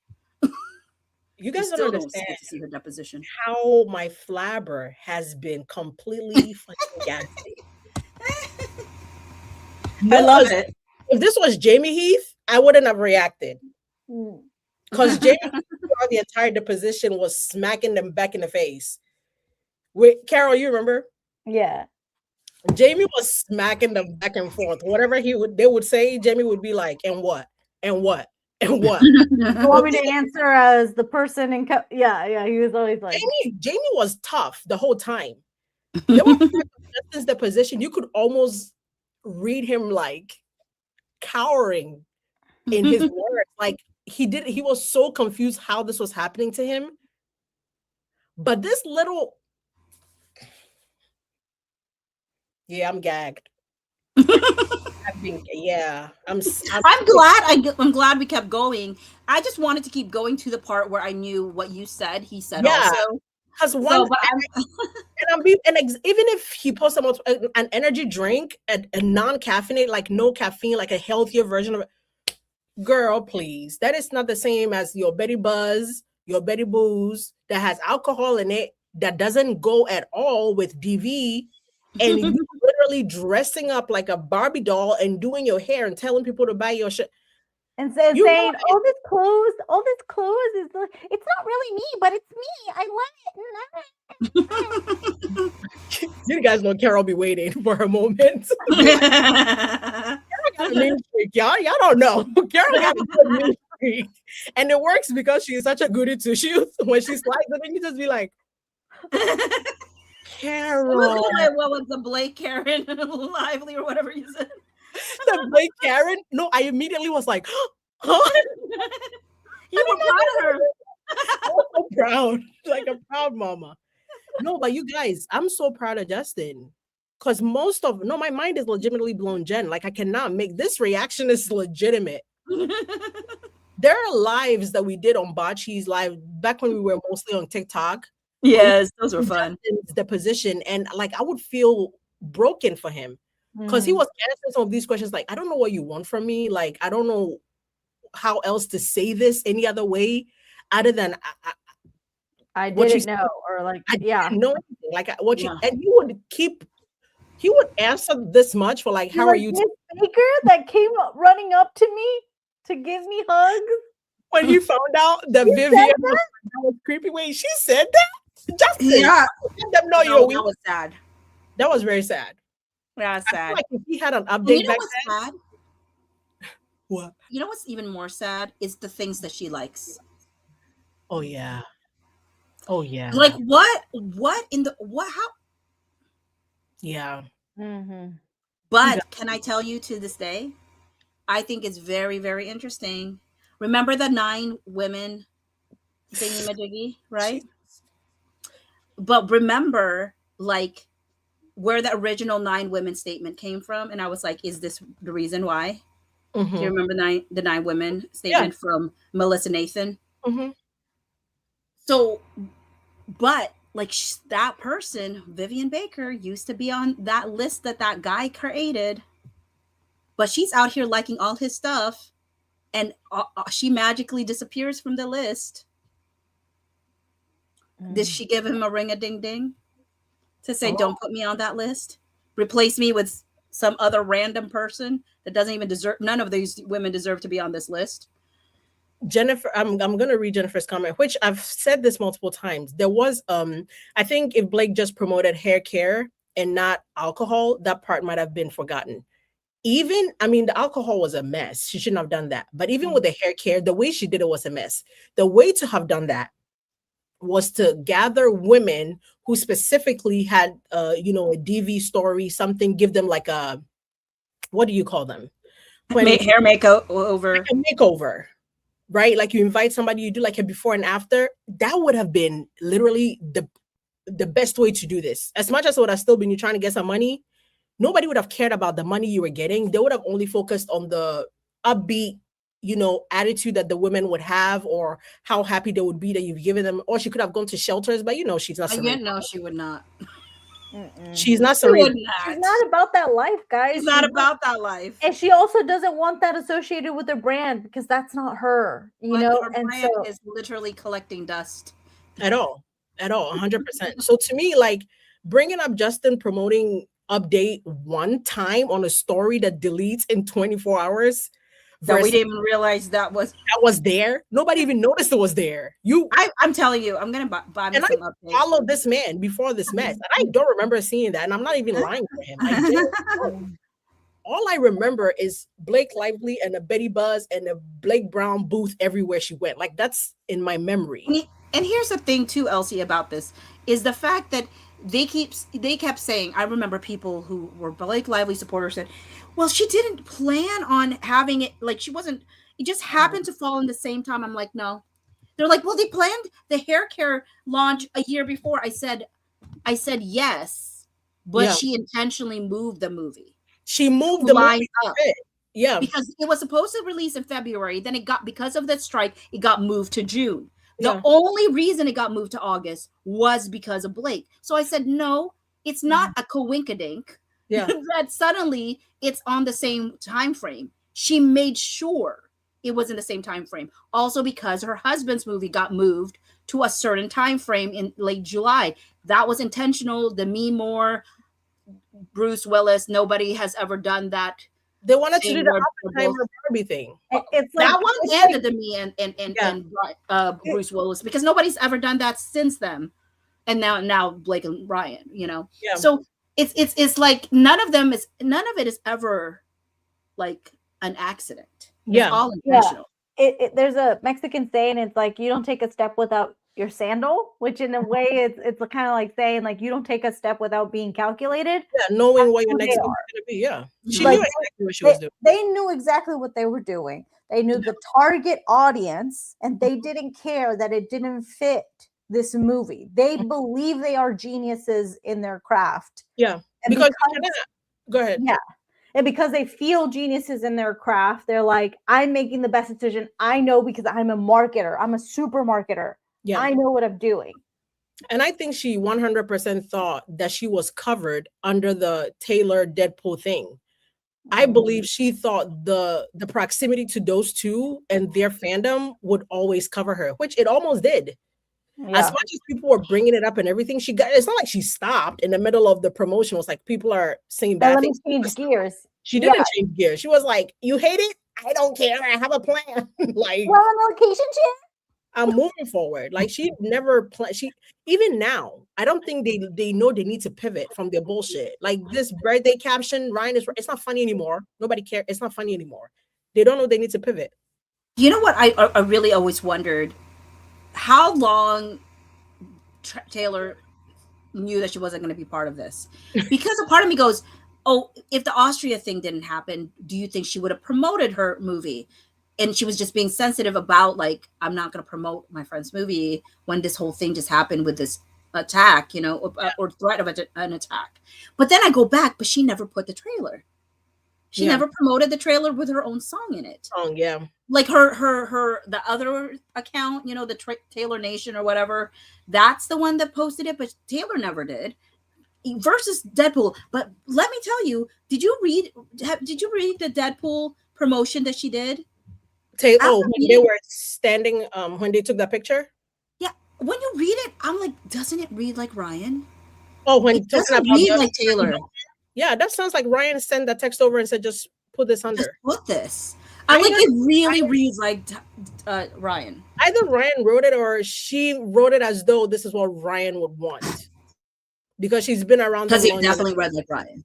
Because especially that sperm donor comment, I don't see Taylor making that sperm donor comment. That's what I'm saying. You could be still friends with them, but still have some type of respect for their relationship. Mm-hmm. So either she's been around them so long that she's like the third one in their relationship, and she's like, he would find this funny, or Ryan sent her the blurb and she was like, don't worry, I'll post it, and just posted it. And that her fans would find it funny because they would know, oh my God, they're so close. That sounds like language they would use amongst themselves. Like, it makes her personable or some shit. And it was another way to remind people she was the godmother of the kids. Yeah. Like, she's close enough with them to make this joke, even though I don't think she actually speak that way. But yeah, you're definitely right. He could have written it and sent it to her, or she could have been like, what would Ryan do? WWRD. So that's the only reason I've struggled to think, okay, maybe the reason she didn't support Blake publicly was because that potential attack was going to happen, or at least the threat of it. She didn't want to look tone deaf over that, so she didn't. But then I'm like, but what explains never putting her the trailer? Yeah, she never recognized the movie at any point. And I think by the trailer, it was too late to pull her song, because I feel like if, anything had happened a little earlier for her to pick up anything, she might have not even lent her music, which the music never fit anyway. People are like, oh my God, that song is so... It's not. That song was so weird in that part. Like, that Ricochet song makes no sense. I don't think it truly fits. I think it's probably they were like, yeah, whatever, you can have that song. It fits to the lawsuit. What? Yes, to the lawsuit. The scene or the movie doesn't fit to that. Yeah. No, but I think she truly was like, I don't know how well or how big that song is among the Swifties, but she probably was like, you know what? This song needs some what do you call it? Some streaming and some buzz anyway. So here. Yeah. Tell more people about it if you must. But I think they said that song was about the end of a friendship. Was it not? I don't know. I don't know nothing about that lady. I mean, I don't either, but that's what I heard. Let me look it up real quick. Tears Ricochet? Yeah. Is that what it's called? My Tears Ricochet. Yeah. You guys, we're going to wrap here soon. So if you have any last minute, just send them through. Guys, because I'm fading now. Yeah. Wait, okay. So just wanted to say real quick, it says Tears Ricochet is a haunting reflection on betrayal, grief, and the emotional consequences of someone once trusted turning against you. How poetic. What a poetic end. I guess. Maybe she has spidey senses too. She's like, let me choose the song that describes the end of my friendship. And you know what's funny? I had never heard that song anywhere. And even though I'm not a Swiftie, there are some Taylor Swift songs you hear just by living. I had never heard that song before. Actually, I don't think I did either. I sit here, I cannot sing that song. Like, I cannot even hum the melody. How does it go? Exactly. I mean, I kind of vaguely remember. But I hadn't heard the song before the movie, I think. I don't remember a thing about it. Oh, this is in response to the comment section. Yeah, I gave up on the comment section. I respond when people are genuinely asking questions they want answers to, but when they're like, just, I'm not doing it. And sometimes Carol be handling people in the comment section too. So I'd be like, yeah, girl, get them. Oh.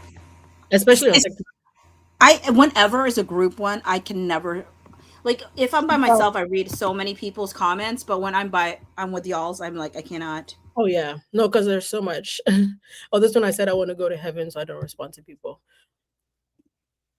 I need to see this reward thing. I feel like I'm missing out because TikTok, like, it shows you when somebody sends you like a bear or a dog or something. I do love it when you can see things. Oh, is this the one with the chat? I blame Gordy. Oh, this is what you said earlier. Oh my God. Thank you guys for sticking it out. Almost 3 hours. We have, I feel like this, I need to warn people before they tune into this live. We haven't done one of these in such a long time because our vacation, I mean, our like our schedules haven't aligned since 20. What? It's so wild because we did a bunch of things in 2025, and literally, like the minute The minute 2026 came, it was like disperse. It was the wildest thing. Like our lives, like It happened instantly too. It really happened instantly. It's like 2026. Okay, when will we ever see each other again? And I think it's also because the news of the settlement came very early in the beginning of the year. That there were no more documents now coming this anymore, because we were at a point where we were seeing a document every other day, if not every day. Yeah, right? So that's true. We're going to talk about every single day, and then we got the message of there's a settlement coming. As soon as January, we knew there was a settlement hearing coming, which things really got slowed down. Then the settlement actually happened. It seems like February doesn't even make sense. Not a settlement happened, but like the conferences happened. They went to that. But the great unsealing happened in January. Yeah, but after that, nothing came after that. It was just slow. And then we would hear about a hearing that's coming up. Then they went to the hearing where Justin and Blake decided to match. I was like, okay, guys. Who got? I mean, what if they're like stylists? We're all like, what are you dressing her in? What are you dressing him in? Okay, we have a chance to do the funniest thing. Yeah, that was. But yes, tomorrow is the Clancy closing arguments. I'm interested to see how that goes. But I was especially happy that today Reddington finally opened his mouth and said the investigation in this case has been a joke, which a lot of people who are like pro Patrick and pro everybody, Khan, Lindsay would be like, they did investigate. No, actually, they didn't. It was a horrible joke. But that's not why we're here. We'll talk about that another day. Yeah, I was like, all right, guys. Thank you so much. Carol is like, bye. Leave me out of it. This is like 2 hours past my now new bedtime. Go to bed. We appreciate you guys for hanging out. Please like, share, subscribe, comment. If you're a part of the replay crew, we love you. We appreciate you. Thank you. Yes. There's a lot of mess. The mods, thank you for being on the. Everybody was very respectful tonight, by the way. There was not one person who left a crazy comment that needed to be moderated. So thank you guys for respecting yourselves and us. We love you for that. But besitos, adios. Remember the bye. Bye. No, we got to do it at the same time. Get into it. 2, 3. Bye. Bye. Put your hand on your chin. Bye. Toodaloo. Bye, guys. Thank you so much. End the stream for real this time, Carol. Don't worry. Okay.